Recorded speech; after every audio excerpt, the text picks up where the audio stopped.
வணக்கம் நண்பர்களே, welcome back to epic life. நான் உங்கள் வெற்றி கூட்டாளி. ஒரு புதிய புக் சீரீஸில் உங்களை சந்திக்கிறதுல ரொம்ப மகிழ்ச்சி அடைகிறேன். இந்த புதிய தொடர் மூலமாக நாம் ஒரு புத்தகத்தில் இருக்கக்கூடிய விதிகளை அல்லது கொள்கைகளை நாம் ஒவ்வொரு வீடியோ மூலமாக நம்ம பார்க்க போகிறோம். Why didn't they teach me this in school அப்படிங்கிற ஒரு புத்தகத்தை தான் நாம் பார்க்க போகிறோம்.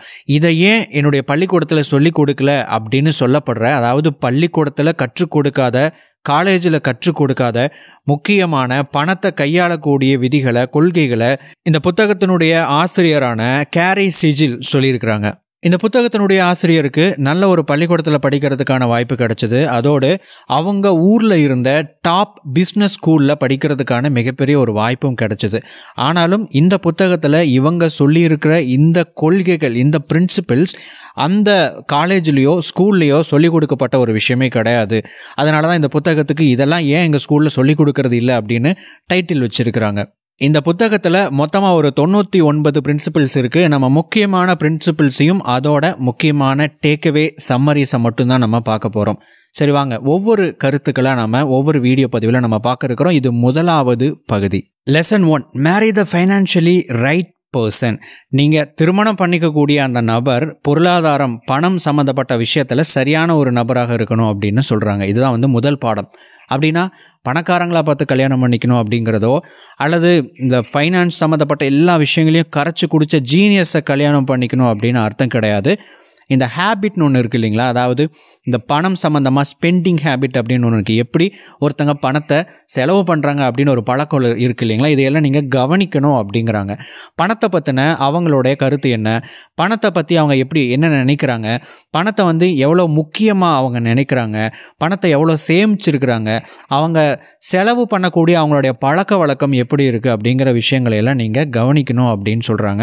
ஒரு திருமண வாழ்க்கைக்கு ரொம்ப முக்கியமான நிறைய விஷயங்களில் பணமும் ஒன்று அப்படிங்கிறத யாருமே மறுக்க முடியாது. நம்ம டயலாக் பேசலாம், பணம்ங்கிறதெல்லாம் முக்கியம் இல்லை அப்படின்னு சொல்லிட்டு, பட் ரியல் லைஃப் அப்படின்னு வரும்போது பணம் அப்படிங்கிறது முக்கியம் அப்படின்னும், நிறைய விஷயங்களுக்கு செலவு பண்ணுறதுக்கோ, நிறைய விஷயங்களை சமாளிக்கிறதுக்கோ, சரி செய்கிறதுக்கோ, வாழ்க்கையை நடத்துறதுக்கோ பணம் இன்றியமையாத ஒரு விஷயம் இல்லைங்களா.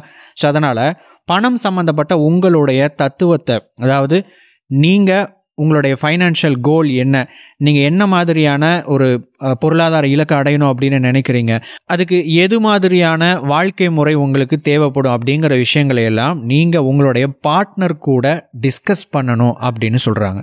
Lesson 2, having and raising children cost lots of money. இந்த 2வது பாடத்தில் ஆசிரியர் என்ன சொல்கிறாங்க அப்படின்னா, எனக்கு 5 பசங்க இருக்கிறாங்க, 5 குழந்தைகள் இருக்கிறாங்க. இந்த 5 குழந்தைகளை வளர்த்துறதுக்கு எனக்கு நிறைய பணம் செலவாச்சு அப்படிங்கிற ஒரு கருத்தை முன்வைக்கிறாங்க. அதோடு நீங்கள் ஒரு விஷயத்தை நல்லா ஞாபகம் வச்சுக்கணும். அது என்னென்னா, குழந்தைகள் அப்படின்னு வரும்போது செலவுகள் அதிகரிக்கும் அப்படிங்கிற இன்னொரு மறுபக்கம் இருக்குது. அப்படிங்கிறதுனால நீங்கள் பொறுப்போட நடந்துக்கணும் அப்படிங்கிற ஒரு கருத்தை சொல்கிறாங்க. ஸோ ஓகே, இந்த மாதிரி ஒரு கருத்தை நம்ம கேட்கும்போது, அதுவும் நாம் அதாவது இந்தியாவில் தமிழ்நாட்டில் இருந்துக்கிட்டு இந்த மாதிரியான ஒரு கருத்தை கேட்கும்போது கொஞ்சம் வித்தியாசமான ஒரு விஷயந்தான் இருக்கும். ஏன்னா நமக்கு குழந்தைகள் அப்படிங்கிற ஒரு விஷயம் வேறு மாதிரியான ஒரு பார்வை இருக்கும். அதே மாதிரி வெஸ்டர்ன் பீப்புள் இருக்குது, அதாவது இந்த ஆத்தரோ அல்லது அமெரிக்காவில் இருக்கிறவங்களோ, பிரிட்டிஷில் இருக்கிறவங்களோ, அந்த மாதிரி இருக்கிறவங்களுக்கு அவங்களுடைய கண்ணோட்டம் வேறு மாதிரி இருக்கும். ஏன்னா அவங்க ஒரு கேபிட்டலிசம்ங்கிற ஒரு விஷயத்தை ஃபாலோ பண்ணுற மக்கள். ஸோ அந்த அடிப்படையில் பார்க்கும்போது அவங்க பல விஷயங்களை பொருளாதாரம் சம்மந்தப்பட்ட ஒரு விஷயத்தோடு பொருத்தி பார்ப்பாங்க. ஸோ பணம் ஒரு விஷயம் இருக்குது, அதை சார்ந்து அவங்களுடைய மகிழ்ச்சி, அதை சார்ந்து அவங்களுடைய வாழ்க்கையினுடைய ஓட்டம் அப்படின்னு இருக்கிறதுனால இந்த திருமணம் அப்படிங்கிறதையும் குழந்தைகள் அப்படிங்கிற ஒரு விஷயத்தையும் அதோடு பொருத்தி பார்க்குற ஒரு மனப்பான்மை அவங்களுக்கு இருக்குது. அப்படிங்கிறதுனால ஸோ இந்த கருத்தை நீங்கள் கன்சிடர் பண்ணணுமா, இந்த பாடத்தை வேணாமா அப்படிங்கிறது உங்களுடைய தனிப்பட்ட விருப்பம். ஸோ ஒரு புக்கில் ஒரு கருத்தை ஒருத்தங்க சொல்கிறாங்க அப்படிங்கிறதுக்காக பிளைண்டாக அதை அப்படியே எடுத்துக்க முடியாது. கொஞ்சம் ஆய்வு செய்யணும். சில நேரத்தில் அதை எடுத்துக்க வேண்டி வரலாம், சில நேரத்தில் அதை தவிர்க்க வேண்டி வரலாம். ஸோ நீங்கள் எந்த கருத்தை கேட்டாலும் இது எனக்கு தேவையா இல்லையா அப்படிங்கிற ஒரு கண்ணோட்டத்தோடு பார்க்கணும். தேவை அப்படின்னா நீங்கள் அதை எடுத்துக்கணும். பட் என்னதான் இருந்தாலும் இந்த 2வது பாடத்தில் ஆசிரியர் சொன்ன அந்த கருத்து உண்மைதான். ஸோ நீங்கள் பொறுப்போடு நடந்துக்கணும் அப்படின்னா உங்களுடைய பணம் சம்பாதிப்பதற்கான, பணத்தை சேமிப்பதற்கான, பண ரீதியான பல விஷயங்களை நீங்கள் செய்வதற்கான உங்களுடைய பொறுப்புணர்ச்சி அதிகமாக்கி கொள்ள வேண்டும், பொறுப்போடு செயல்பட வேண்டும் அப்படிங்கிற ஒரு முக்கியமான பாடம் இந்த 2வது லெசன் நமக்கு சொல்லுது. Lesson 3, always live below your means. எல்லா புத்தகத்திலையும் சொல்லப்படுற ஒரு விஷயந்தான். அதாவது உங்களுடைய வருமானத்துக்கு குறைவான ஒரு வாழ்க்கை முறையை நீங்கள் வாழணும் அப்படின்னு சொல்கிறாங்க. நீங்கள் பொருளாதாரத்தை கட்டுப்படுத்தணும் அப்படின்னாலும் சரி, நீங்கள் பொருளாதார ரீதியாக முன்னுக்கு வரணும், மேலே வரணும் அப்படின்னு நினச்சாலும் சரி, உங்களுடைய பொருளாதார இலக்குகள் அடையணும் அப்படின்னு நினச்சாலும் சரி, இந்த ஒரு பிரின்சிபலை நீங்கள் கட்டாயமாக ஃபாலோ பண்ணணும். ஸோ அப்படின்னா நீங்கள் கஞ்சத்தனமாக வாழணும், செலவே பண்ணவே கூடாது அப்படிங்கிற ஒரு அர்த்தம் இல்லை அந்த இடத்துல. நீங்கள் எந்த ஒரு விஷயத்தை வாங்குறதுக்கு முன்னாடியும், அது ஒரு காரோ பைக்கோ அல்லது நீங்கள் வச்சிருக்கிற ஏதாவது ஒரு விஷயத்தை அப்கிரேட் பண்ணுற மாதிரி வரலாம். நீங்கள் எதை பண்ணுறதுக்கு முன்னாடியும் அது உங்களுக்கு அஃபோர்டபுளாக இருக்கா அப்படின்னு பார்க்கணும். அது உங்களுக்கு வருமானம்னு ஒன்று இருக்குது, வருமானம் தாண்டி உங்களுடைய அத்தியாவசிய செலவுகள் அப்படின்னு இன்னொரு பக்கம் இருக்குது. இது போக இதிலேருந்து மிச்சமாகக்கூடிய ஒரு வருமானத்தை நீங்கள் எப்படி அதை கையாளுறீங்க அப்படிங்கிறதுலாம் உங்களுடைய பொருளாதார வளர்ச்சி அப்படிங்கிறது இருக்க போகுது. இதுக்கு நடுவில் நீங்கள் ஒரு பொருளை வாங்கும்போது அது இந்த மிச்சமாகிற பணத்தை விட அதிகமாக உங்களுக்கு செலவு வைக்கிற மாதிரியான விஷயங்களாக இருந்துச்சு அப்படின்னா கண்டிப்பாக உங்கள் கையில் பணம்ங்கிறது தங்காது, மிச்சம் இருக்காது. ஸோ பொருளாதார ரீதியாக நீங்கள் முன்னுக்கு போவதை, அதாவது மேலேறி போவதை விட அது உங்களை ஒரு கீழே இழுத்து பிடிச்சிக்கிட்டே இருக்கும், உங்களை மேலே நகர விடாமல். பொருளாதார ரீதியாக, அதாவது உங்களுடைய பொருளாதாரத்துக்கு தகுந்த மாதிரி நீங்கள் அதுக்கு கீழே வாழணும் அப்படிங்கிறதுக்கான உண்மையான அர்த்தம் என்ன அப்படின்னா, எதுக்கு நீங்கள் செலவு பண்ணணும் அப்படின்னு சொல்லிட்டு ப்ரியாரிட்டைஸ் பண்ணணும்.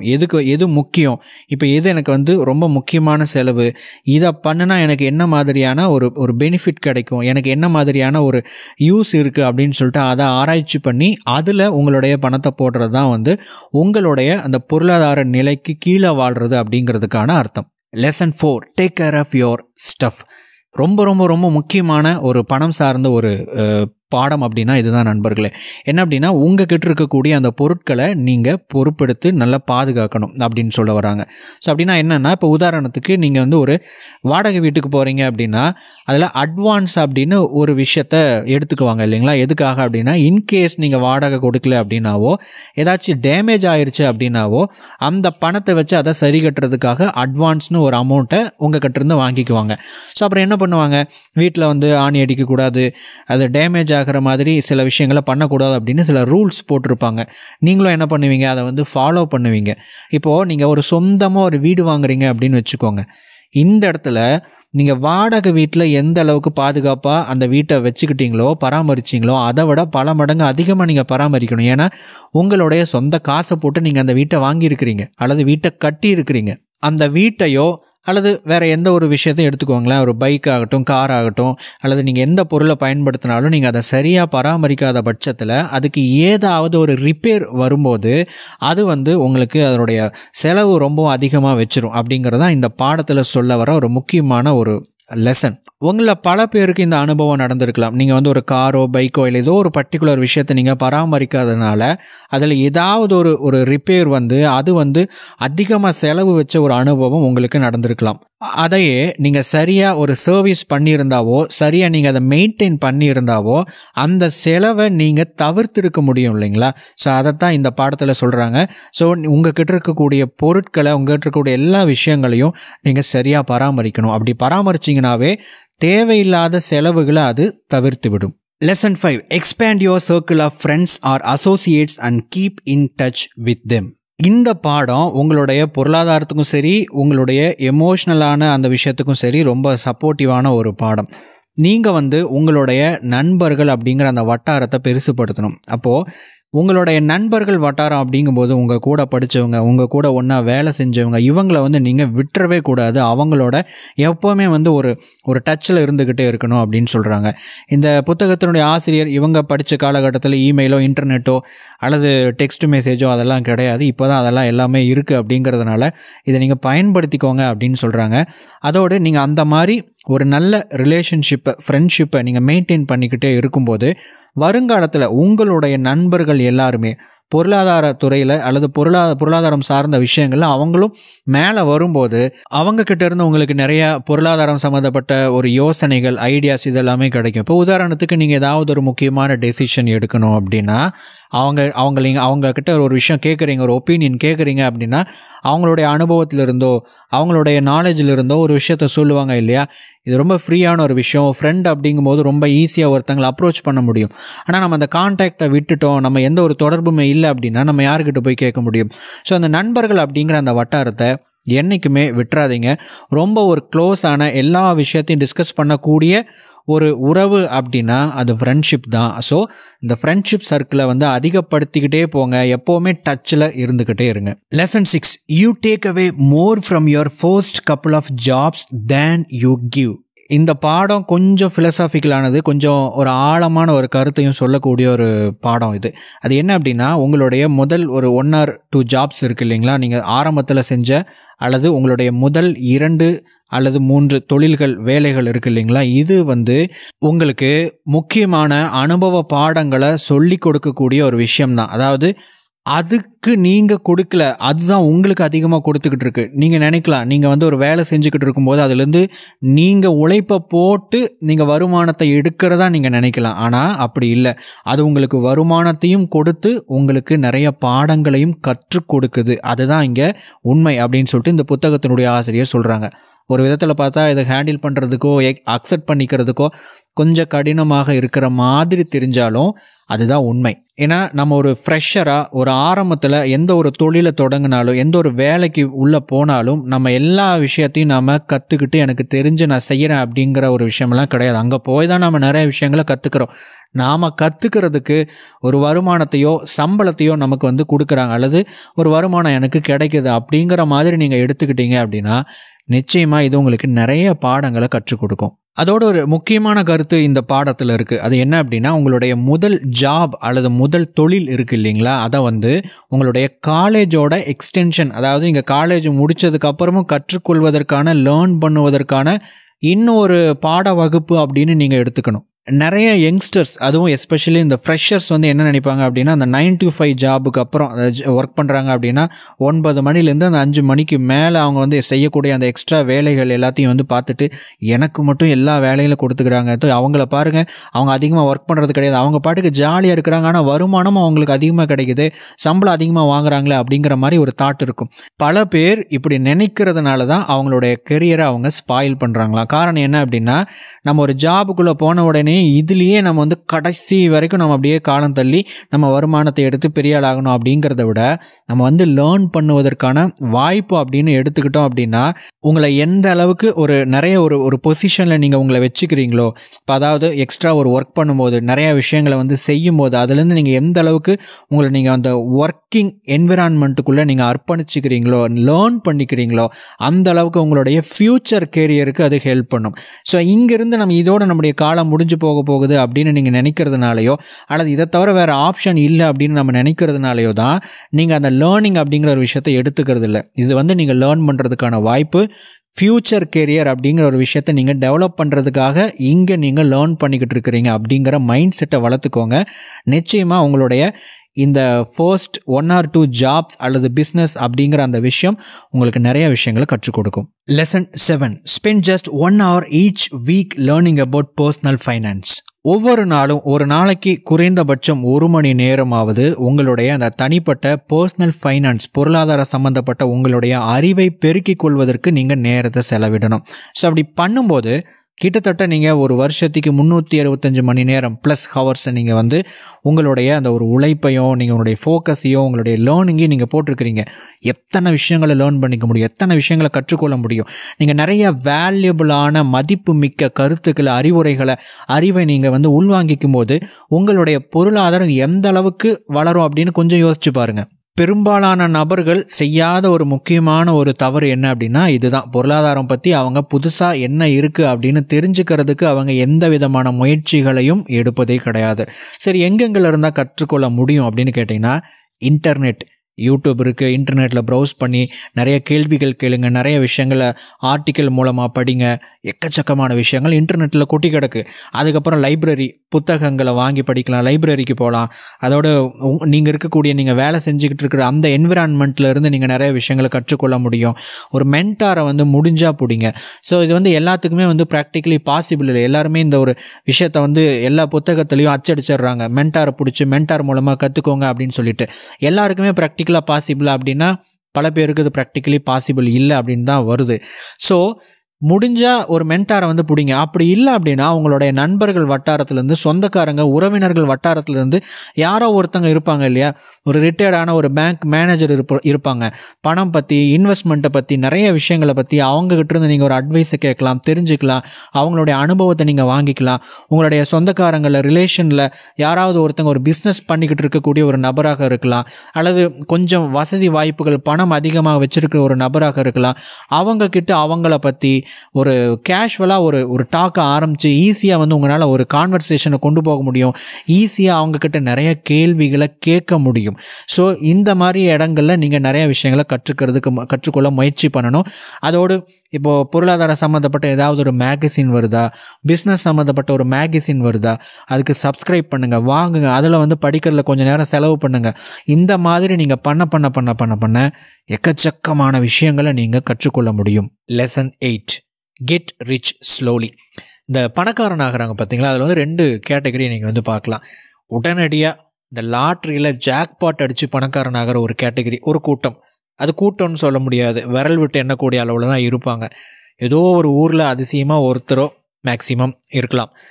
இன்னொரு பக்கம் பார்த்திங்கன்னா ஒரு கூட்டம் இருக்குது. இந்த மக்கள் எப்படின்னு வந்து பார்த்திங்கன்னா, எல்லாத்து மாதிரியும் தான் ஒரு ஸ்கூல், காலேஜோ, சில பேர் படிச்சிருப்பாங்க, சில பேர் படிக்காதவங்களாக இருப்பாங்க, ஒரு தொழில் ஆரம்பிச்சிருப்பாங்க.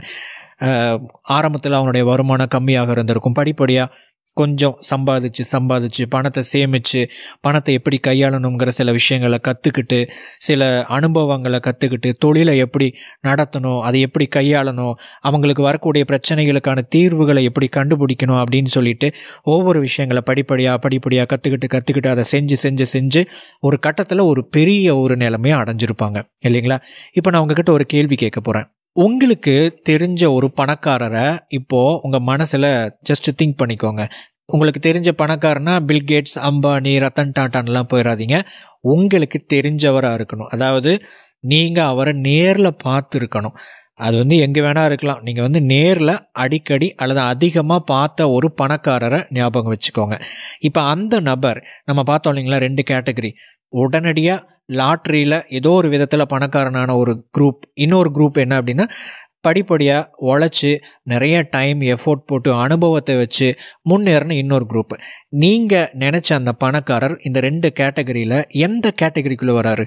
நிச்சயமாக 2வது கேட்டகரி அப்படிங்கிற ஒரு விஷயத்தை தான் நிறையா பேர் நினச்சிருப்பீங்க, சொல்லியிருப்பீங்க. காரணம் என்ன அப்படின்னா, அதுதாங்க பாசிபிள். எல்லாத்துக்குமே ப்ராக்டிக்கலாக பாசிபிள்னு ஒரு விஷயம் இருக்கு இல்லையா.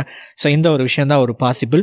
இந்த செல்வத்தை சேர்ப்பது, பெரிய செல்வத்தை அடைவது அப்படிங்கிறது ஒரு ஜேர்னி, ஒரு பயணம் மாதிரியான ஒரு விஷயம். நிறைய டைம் எடுக்கும், நிறைய தூரம் பயணிக்கணும், நிறைய காலம் அதுக்கு அவகாசம் எடுக்கும், நிறையா நீங்கள் உழைக்கணும், இத்தனை விஷயங்கள் நீங்கள் பண்ணணும். ஸோ இது வந்து ஒரு ஜேர்னி அப்படிங்கிறத ஞாபகம் வச்சுக்கோங்க. ஸோ ஒரு பெரிய பணக்காரன் ஆகணும் அப்படிங்கிற ஆசை எல்லாத்துக்கும் இருந்தாலும் அது படிப்படியாகத்தான் ஆக முடியும் அப்படிங்கிறத நீங்கள் மனசில் வச்சுக்கிட்டு, இந்த பணக்காரன் ஆகணும் அப்படிங்கிற அந்த விஷயத்தையெல்லாம் ஒரு பக்கம் வச்சுட்டு, அந்த உழைப்பில், அந்த பயணத்தில், அந்த ஜேர்னியில் ஃபோக்கஸ் பண்ணிங்கன்னா நீங்கள் நினைக்கிற அந்த இடத்தை அடைய முடியும். Lesson 9, set realistic short term financial goals. நீங்கள் இந்த பொருளாதார இலக்குகள் உருவாக்கணும் அப்படின்னா அதில் 2 விஷயம் இருக்குங்க. முதலாவது, அது வந்து ரியலிஸ்டிக்காக இருக்கணும். அதாவது உண்மையாக அடையக்கூடிய வகையில் ப்ராக்டிக்கலி பாசிபிளான இலக்குகளை உருவாக்கணும். அடுத்தது, ஒரு ஷார்ட் டேர்ம் ஃபைனான்ஷியல் கோலை உருவாக்குங்க, குறுகிய கால இலக்குகளை உருவாக்குங்க. ஏன் இந்த 2 விஷயம் அப்படின்னா, முதல் விஷயம், நம்ம உருவாக்குற இலக்குகள் வந்து அடையக்கூடியதாக இருந்துச்சு அப்படின்னாவும், அது வந்து குறுகிய காலத்தில் அடையக்கூடிய ஒரு இலக்குகளாக இருக்கும் பட்சத்தில் நாம் ஒரு கோலை அச்சீவ் பண்ணும்போது அது வந்து நம்மளை மோட்டிவேட் பண்ணும், என்கரேஜ் பண்ணும். அடுத்தது என்ன பண்ணுவோம்? இன்னொரு இலக்கு உருவாக்குவோம். அடுத்தது என்ன பண்ணுவோம்? இன்னொரு இலக்கு உருவாக்குவோம். ஸோ அதை அச்சீவ் பண்ண நம்ம வந்து இலக்குகளை அடையிறோம் அப்படிங்கிற நம்பிக்கை, ஒரு புது தெம்பு, ஒரு மோட்டிவேஷன், ஒரு இன்ஸ்பிரேஷன், அதோட உண்மையாகவே நம்முடைய லைஃப்பில் படிப்படியான முன்னேற்றம், இது எல்லாமே நமக்கு நடந்துக்கிட்டே வரும் இல்லைங்களா. சரி, நம்ம செட் பண்ணுற இலக்குகள் ரியலிஸ்டிக்காக இல்லை, அதை வந்து அச்சீவ் பண்ணல, அடைய முடியல அப்படிங்கிற பட்சத்தில் என்ன நடக்கும்? ஸோ நம்ம வந்து இலக்குகளை செட் பண்ணுறதையே நிப்பாட்டிடுவோம். ஸோ நீங்கள் எப்போ செட் பண்ணாலும் ரியலிஸ்டிக்காக இருக்கணும், ஷார்ட் டேர்மாக இருக்கணும். இப்போ உதாரணத்துக்கு, ஒருத்தருக்கு நிறைய கடன்கள் இருக்குது அப்படின்னா, ஒரு குறிப்பிட்ட கடனை மட்டும் அடைக்கணும் அப்படிங்கிறத ஒரு கோலாக செட் பண்ணணும். நான் என்னுடைய கடனை எல்லாம் அடைச்சி முடிப்பேன் இந்த வருஷத்துக்குள்ளே அப்படிங்கும்போது அதை வந்து ரியலிஸ்டிக்காக உண்மையாக அதாவது செய்யக்கூடிய நிலையில் இல்லாதப்போ அவர் வந்து தான் தோற்று போனதாக உணரும்போது கோல் செட் பண்ணுறதையே வந்து நிப்பாட்டிடுவார். ஆனால் அவர் செட் பண்ண நான் வந்து இவருடைய இத்தனை ரூபாய் கடனை இவர்கிட்ட நான் வாங்கியிருக்கேன், அதை அடைக்க போகிறேன் அப்படின்னு சொல்லிட்டு ஒரு டெட்லைன் ஃபிக்ஸ் பண்ணி ரியலிஸ்டிக்காக ஒர்க் பண்ணி அதை அச்சீவ் பண்ணும்போது கண்டிப்பாக அடுத்த கடனையும் என்னால் அடைக்க முடியும், என்னுடைய கடன்களை முற்றிலுமாக அடைக்க முடியும் அப்படின்னு சொல்லிட்டு அவருக்கு ஒரு நம்பிக்கை கிடைக்கும். அதே மாதிரி நீங்கள் ஒரு புதுசாக உங்களுக்கு ஒரு ரிவார்ட் கொடுக்க போகிறீங்க. நான் வந்து இவ்வளோ விஷயத்தை நான் செஞ்சேன் அப்படின்னா எனக்குன்னு புதுசாக ஒரு விஷயத்தை நான் வாங்க போகிறேன், ஒரு பொருளை வாங்க போகிறேன், ஒரு ஃபோன் வாங்க போகிறேன், ஒரு கார் வாங்க போகிறேன், ஒரு டூர் போக போகிறோம், ஒரு ட்ரிப்பு போக போகிறோம் அப்படின்னு சொல்லிட்டு நீங்கள் இந்த ஷார்ட் டேர்ம் கோல்ஸை உருவாக்கி அதை அச்சீவ் பண்ணுங்கள். அடுத்தடுத்த நிலைக்கு உயர்வதற்கு அது உங்களை மோட்டிவேட் பண்ணும். Lesson 10, always no the score your net worth. நீங்கள் அந்த பணத்தை சேமிக்கிறது அல்லது இந்த பொருளாதாரம் சம்மந்தமாக நிறைய விஷயங்கள் நீங்கள் பண்ணுறது, இது எல்லாத்துக்குமே ஒரு காரணம் இருக்குது. அது என்ன அப்படின்னா, நீங்கள் பொருளாதார ரீதியாக படிப்படியாக நீங்கள் வளர்ச்சி அடையணும் அப்படிங்கிற அந்த ஒரு இலக்கை அடையிறதுக்காக தான் நீங்கள் இது எல்லாத்தையுமே பண்ணிக்கிட்டு இருக்கீங்க இல்லையா?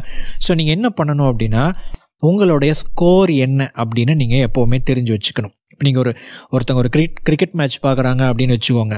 அவங்க பார்க்கும்போது என்ன பண்ணுவாங்க, எவ்வளோ பால்ஸ் இருக்குது, ஸ்கோர் என்ன, எவ்வளோ ரன் எடுக்கணும் அப்படிங்கிற விஷயங்கள் எல்லாம் பார்த்துக்கிட்டே இருப்பாங்க.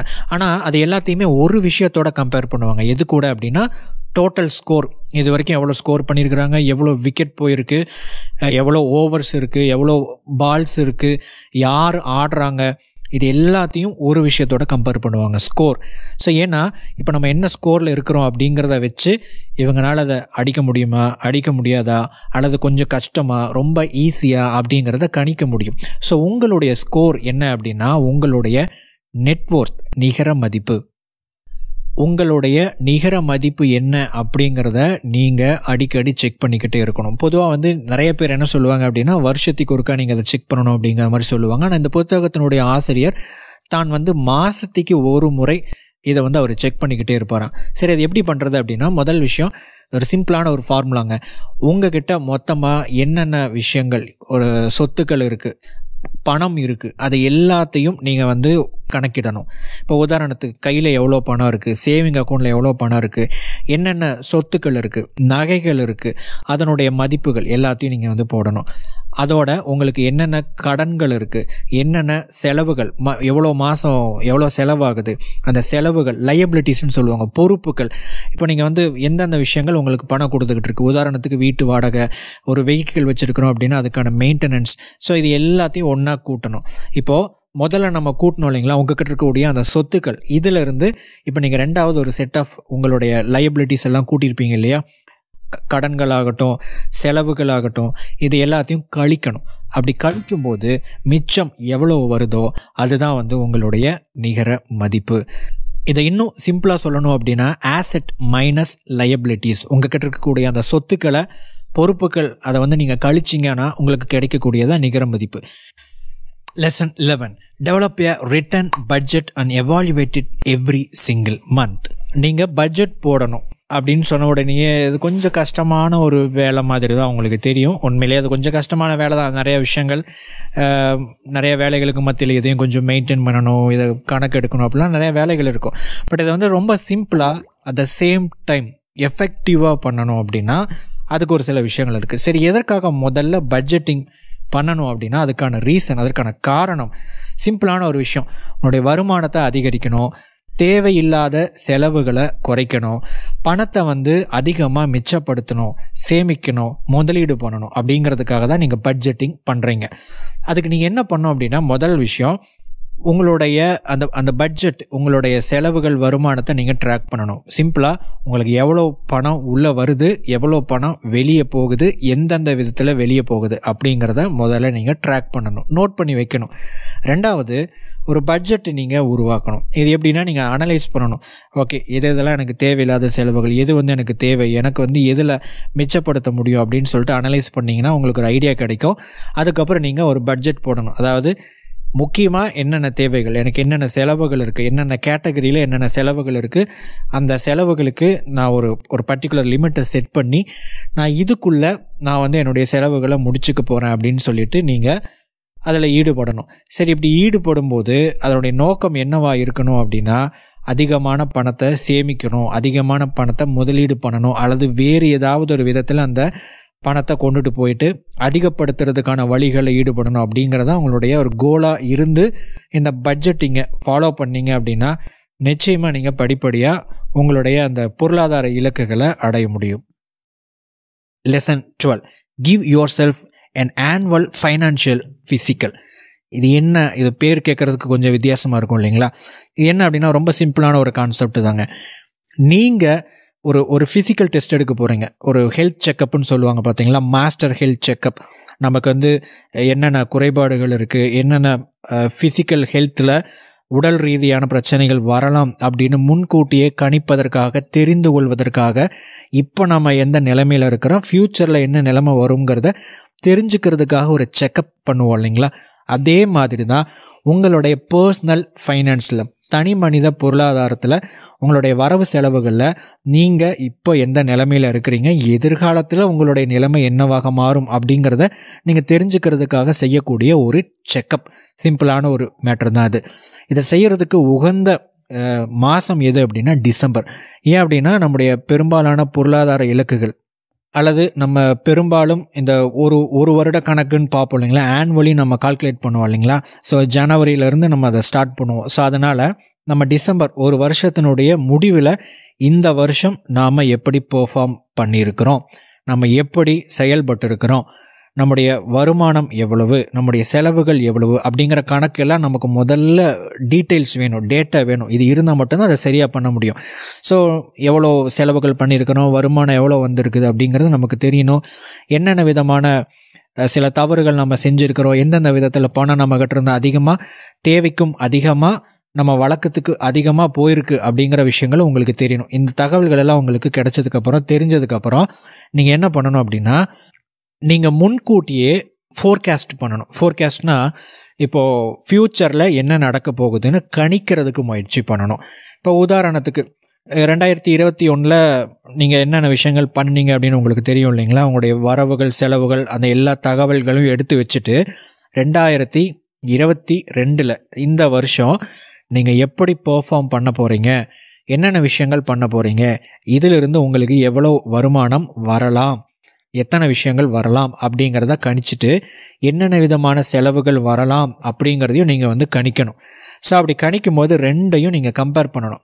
சிம்பிளாக இப்போ நீங்கள் எப்படி இருக்கிறீங்க அப்படிங்கிறது உங்களுடைய எதிர்காலத்தை பற்றி சொல்லிடும். நீங்கள் வந்து இப்போ வந்து வருமானத்தில் வந்து அதிகமாக படிப்படியாக முன்னேறிக்கிட்டே இருக்கிறீங்க அப்படின்னா எதிர்காலம் நல்லா இருக்கும்னு உங்களால் வந்து கணிக்க முடியும். இப்போ வந்து நிறைய தவறுகள் நம்ம செஞ்சுக்கிட்டு இருக்கிறோம், நம்மளால் தவிர்க்க முடியாத செலவுகள் போய்கிட்டே இருக்குது, கண்ட்ரோல் பண்ண முடியல அப்படிங்கிறப்போ எதிர்காலத்தில் எப்படி போகலாம் அப்படிங்கிற ஒரு சில விஷயங்கள் நமக்கு வந்து கிடைக்கும். ஸோ நீங்கள் வந்து ஃபைனான்ஷியலி, பொருளாதார ரீதியாக நீங்கள் ஸ்ட்ராங்காக இருக்க போகிறீங்களா, வீக்காக இருக்க போகிறீங்களா, எல்லாமே உங்களால் கண்ட்ரோல் பண்ண முடியுமா, கண்ட்ரோல் பண்ண முடியாமல் போயிட்டுருக்கேன் அப்படிங்கிற உங்களுடைய ஸ்டேட்டஸ் என்ன அப்படிங்கிறத உங்களால் இந்த செக்கப் பண்ணுறதன் மூலமாக உங்களால் தெரிஞ்சுக்க முடியும். சரி, எதற்காக பண்ணணும் அப்படின்னு கேட்டிங்கன்னா, இதை பண்ணும்போது சில விஷயங்களை தவிர்க்கலாம், சில விஷயங்களை மாற்றி பண்ணலாம், சில விஷயங்களை சரி பண்ணலாம். முன்கூட்டியே சரி செய்வதற்கான நிறைய ஐடியாஸ் உங்களுக்கு இதன் மூலமாக கிடைக்கும். Lesson 13, save or invest 50% of every salary increase. ஒவ்வொரு முறையும் உங்களுடைய வருமானம் அதிகரிக்கும் போது அதில் ஒரு 50%, 50% நீங்கள் வந்து அதை சேமிக்கவோ அல்லது முதலீடு செய்யவோ வேண்டும். இதை வந்து நீங்கள் ஃபாலோ பண்ணணும் அப்படின்னா ரொம்ப ரொம்ப ஸ்ட்ரிக்டாக இருந்தால் மட்டும்தான் பாசிபிள். ஏன் அப்படின்னா ஒவ்வொரு தடவை உங்களுடைய வருமானம் அதிகரிக்கும் போது, வருமானம் அதிகரிப்பு அப்படிங்கிறது வந்து என்னென்னா, இப்போ ஒரு செல்ஃப் எம்ப்ளாயாக இருக்கிறாங்க, சுய தொழில் முனைவோராக சில பேர் வந்து இருக்கும்போது, ஓன் பிஸ்னஸ் பண்ணும்போது ப்ராஃபிட் அதிகமாகுது அப்படிங்கிற ஒரு பட்சத்தில் அவங்களுக்கு வருமானம் அதிகரிக்கும். சில பேர் வந்து வேலைக்கு போய்கிட்டு இருக்கக்கூடிய ஒரு எம்ப்ளாயீஸாக இருக்கிறாங்க அப்படின்னா அவங்களுக்கு வந்து ஒரு ப்ரொமோஷனோ இல்லை வேறு ஏதாவது விதத்தில் வேறு ஒரு ஜாபுக்கு மாறும்போது ஒரு இன்னும் இது வரைக்கும் கிடைச்சதை விட கொஞ்சம் பெட்டரான ஒரு சேலரி கிடைக்கிறதுக்கான வாய்ப்புகள் இருக்குது. இதன் மூலமாக வருமானம் அதிகரிக்கும். செல்ஃப் எம்ப்ளாயீஸுக்கு வந்து நல்லா ஒர்க் பண்ணோம் அப்படின்னா சேலரி அப்படிங்கிறது அதிகமாக வரும். இல்லை பர்ஃபார்மன்ஸ் குறையும் போது அந்த வருமானம் அப்படிங்கிறது வந்து குறைய ஆரம்பிக்கும். இந்த மாதிரி ஒரு வேறுபாடு இருக்குது இல்லைங்களா.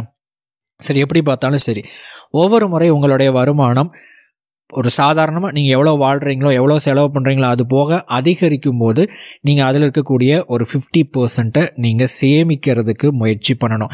ஒவ்வொரு முறை உங்களுடைய அந்த வருமானம் உயரும்போது உங்களுக்கு 2 விதமான வாய்ப்புகள் இருக்குது. ஒன்று, நீங்கள் இது வரைக்கும் வாழ்ந்து வந்து உங்களுடைய வாழ்க்கை முறையை அப்கிரேட் பண்ணுறதுக்கான ஒரு வாய்ப்பு, அல்லது உங்களுடைய பொருளாதாரத்தில் இன்னொரு படி மேலே போவதற்கு அதை அப்கிரேட் பண்ணுறதுக்கான வாய்ப்பு. இந்த 2 வாய்ப்பில் எதை நீங்கள் சூஸ் பண்ண போகிறீங்க?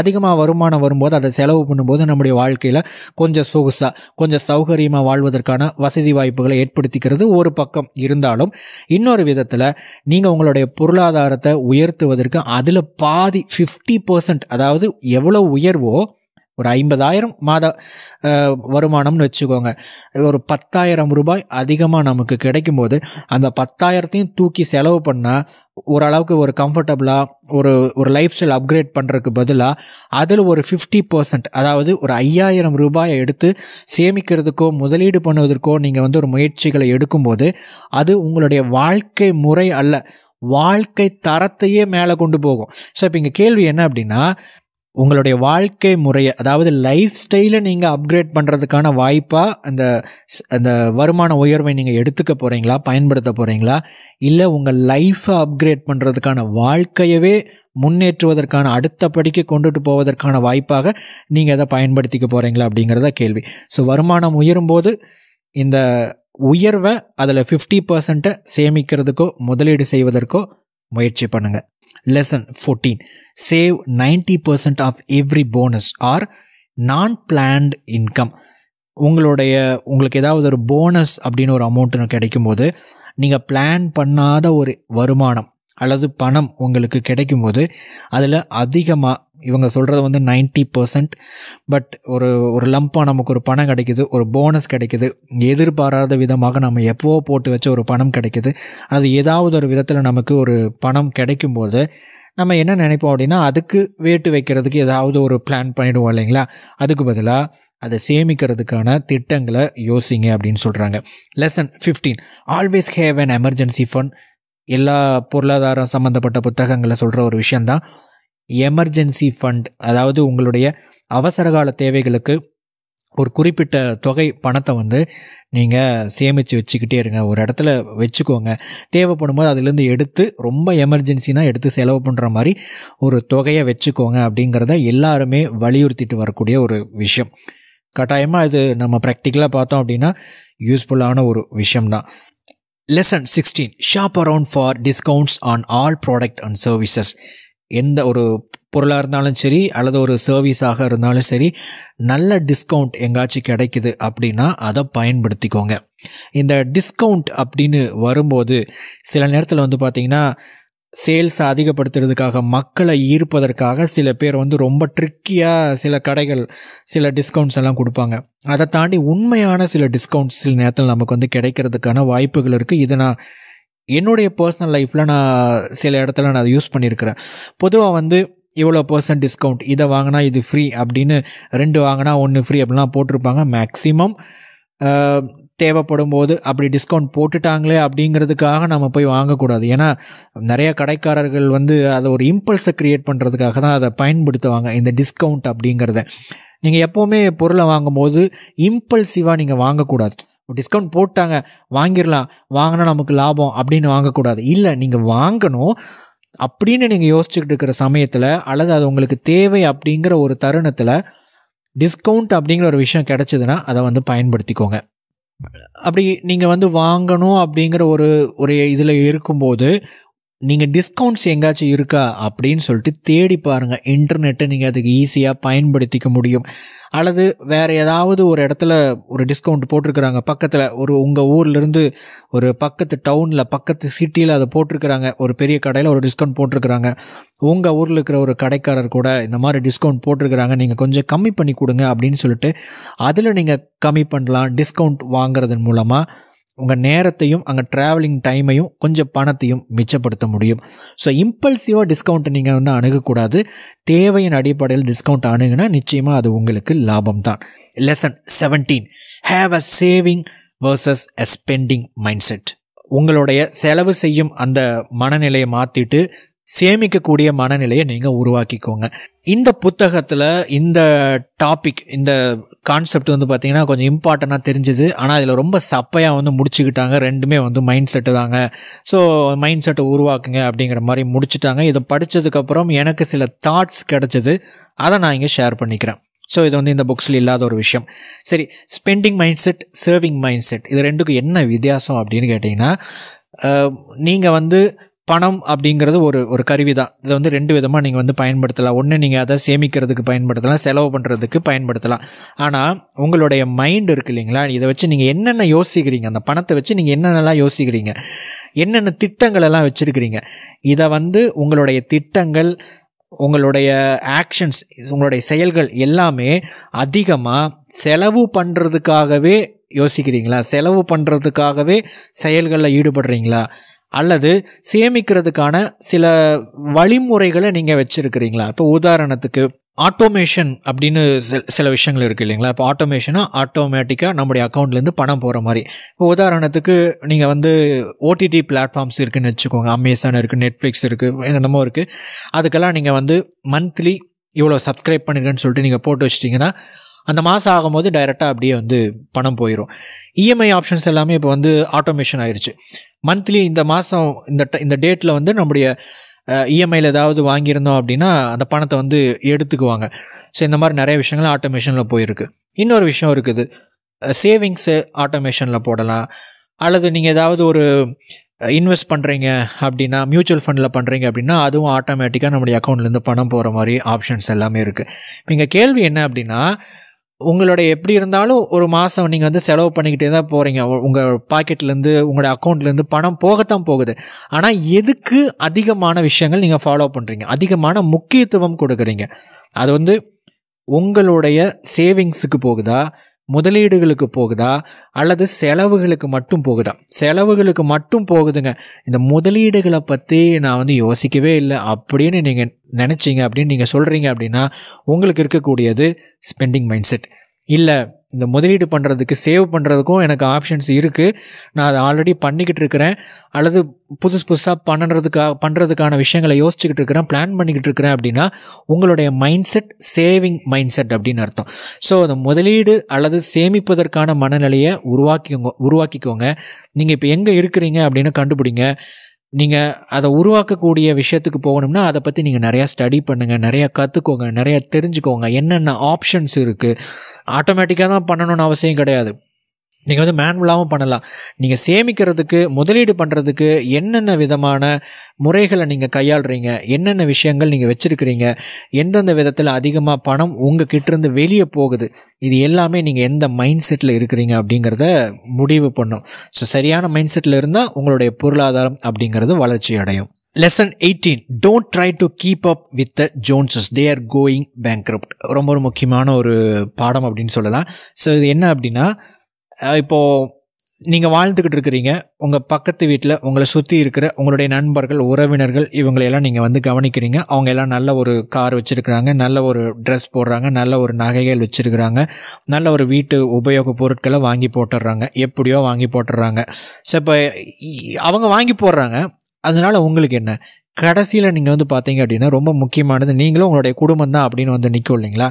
இந்த இடத்துல இப்போ நமக்குள்ளே ஒரு ஈகோ இருக்கும். நம்ம மற்றவங்களை விட நம்மளை உயர்வாக காமிச்சிக்கணும், நம்மளை பெரிய ஆளுன்னு காமிச்சிக்கணும் அப்படின்னு சொல்லிட்டு அதுக்கு என்ன வழி? அவங்கள விட பெட்டரான ஒரு விஷயத்த நம்ம வாங்கி வச்சுக்கிறது, பெட்டரான ஒரு காரை வாங்கி வச்சுக்கிறது, பெட்டரான ஒரு பைக்கை வாங்கி வச்சுக்கிறது, ரொம்ப நல்ல விஷயங்களை நம்ம வாங்கி வச்சுக்கிறது. இப்போ பார்த்தீங்க அப்படின்னா நம்ம பக்கத்து வீட்டுக்காரங்களோ, சொந்தக்காரங்களோ, ஃப்ரெண்ட்ஸோ யாரோ ஒருத்தங்க ஒரு கார் வாங்குறாங்கன்னு வச்சுக்கோங்க. அவங்களால அதை வந்து மெயின்டைன் பண்ண முடியுது, அஃபோர்டபுளாக இருக்குது அப்படின்னா ஓகே, அவங்களுக்கு நல்லது. அஃபோர்டபுள் பண்ண முடியல, அவங்களே மற்றவங்கள பார்த்து ஏதோ ஒரு காரணத்துக்காக வாங்கியிருக்கிறாங்க, அல்லது வேறு ஏதாவது ஒரு மைண்ட் செட்டில் வாங்கிட்டாங்கன்னு அப்படின்னு வச்சுக்கோங்க. ஸோ அவங்கள பார்த்து நாம் ஒரு ஈகோஸ்டிக்காக, அல்லது அவங்கள விட நம்ம மேலே இருக்கணும்னு நினைக்கணும், அல்லது நமக்குள்ளே அந்த தாட் வருது அப்படிங்கிறதுக்காக மற்றவங்கள பார்த்து நம்ம வாங்க ஆரம்பித்தோம், மற்றவங்கள பார்த்து நம்ம செய்ய ஆரம்பித்தோம் அப்படின்னா அது வந்து நம்மளை ஒரு பொருளாதார ரீதியாக கீழான ஒரு நிலைமைக்கு கொண்டுட்டு போய் விட்டுரும். ரொம்ப ஒரு மோசமான ஒரு மைண்ட் செட் இது. அதை வந்து நம்ம மாற்றிக்கணும். உங்களை பற்றி பாருங்கள், உங்களுடைய ஃபேமிலியை பற்றி பாருங்கள். பொருளாதார ரீதியாக அதை உண்மையாகவே டெவலப் பண்ணுறதுக்கு பாருங்கள். நிறைய பணம் இருக்கிற மாதிரி, ரொம்ப ஒரு லக்ஸூரியான வாழ்க்கை வாழ்கிற மாதிரி காமிச்சிக்கிறது உங்களுடைய கோலாக, ஒரு நோக்கமாக இருக்கக்கூடாது. அந்த நிலையை அடையிறது உங்களுடைய கோலாக இருக்கணும்.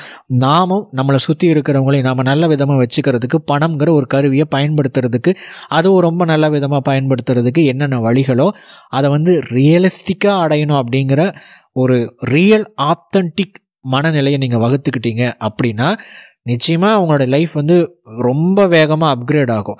ஸோ மற்றவங்கள பார்த்து இப்போ ஒவ்வொரு விஷயத்த ஷோ பண்ணுறதுக்காக வாங்கி குவிக்கிறவங்களை விட வேகமாக உங்களுடைய வாழ்க்கை அப்கிரேட் ஆகும். Lesson 19, prioritise your spending. நீங்கள் செலவு பண்ணுற அந்த பணத்தை நீங்கள் எந்தெந்த விஷயத்தில் செலவு பண்ணுறீங்க அப்படின்னு சொல்லிட்டு ப்ரையாரிட்டைஸ் பண்ணணும். அதாவது எது முக்கியம் எது முக்கியம் இல்லை அப்படின்னு நீங்கள் பிரித்து எது முக்கியமோ அதில் செலவு பண்ணணும். இது கொஞ்சம் ரொம்ப ரொம்ப முக்கியமான ஒரு டேக்அவே. இது என்ன சொல்கிறாங்க அப்படின்னா, ஈவன் மிகப்பெரிய ஒரு மில்லியனர் கூட, மிகப்பெரிய உலக பணக்காரனாக இருந்தால் கூட எல்லாத்துலேயும் அவங்க செலவு பண்ணிக்கிட்டு இருக்க மாட்டாங்க. வேணுங்கிற விஷயத்திலாம் பணத்தை தூக்கி போட்டிருக்க மாட்டாங்க. ப்ரையாரிட்டைஸ் பண்ணுவாங்க அப்படின்னு சொல்கிறாங்க.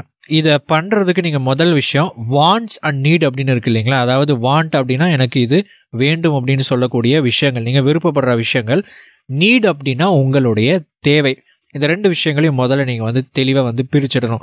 உங்களுக்கு என்ன வேணும், உங்களுக்கு என்ன தேவை அப்படிங்கிற விஷயங்கள் உங்களுக்கு தெளிவாக புரியணும். இதில் ரெண்டாவது ஸ்டெப்பு தான் கொஞ்சம் கஷ்டமான ஒரு டிஃபிகல்ட்டான ஒரு ஸ்டெப். அது என்ன அப்படின்னா, இப்போ நீங்கள் ப்ரையாரிட்டைஸ் பண்ணணும். இப்போ உதாரணத்துக்கு நீங்கள் ரொம்ப சோஷியலைஸ் பண்ணணும், நிறைய பேர்த்து கூட போய் பேசணும், நிறைய சுற்றணும், நிறைய இடத்துல போய் சாப்பிடணும் அப்படின்னா ஓகே, நீங்கள் அதை ப்ரையாரிட்டைஸ் பண்ணிட்டீங்க அப்படின்னா இன்னொரு இடத்துல அந்த பணத்தை நீங்கள் மிச்சப்படுத்தணும். வேறு ஏதாவது ஒரு விஷயத்தில் நீங்கள் மிச்சப்படுத்தணும். உங்களுடைய கார் வாங்குகிற ஒரு விஷயத்தில் சரியான ஒரு கார் வாங்கிறது, சரியான ஒரு வீட்டை தேர்ந்தெடுக்கிறது அப்படின்னு சொல்லிட்டு வேறு ஒரு இடத்துல நீங்கள் குறைக்கணும், இன்னொரு இடத்துல அதை கூட்டணும். அப்போ எந்த இடத்துல நீங்கள் கூட்டணும் அப்படின்னா உங்களுக்கு எது ரொம்ப ரொம்ப ரொம்ப இம்பார்ட்டன்ட். சரி, அந்த இம்பார்ட்டன்ட் அப்படின்னு ஒரு விஷயம் இருக்கு இல்லைங்களா, எது இம்பார்ட்டன்ட் நான் எப்படி தெரிஞ்சுக்கிறது? முதல் விஷயம், நீங்கள் எந்த விஷயத்தில் அதிகமாக ஈடுபட்டீங்க அப்படின்னா நீங்கள் இன்னும் நல்லா ஒர்க் பண்ணுவீங்க, இன்னும் நல்லா சம்பாதிக்க முடியும்.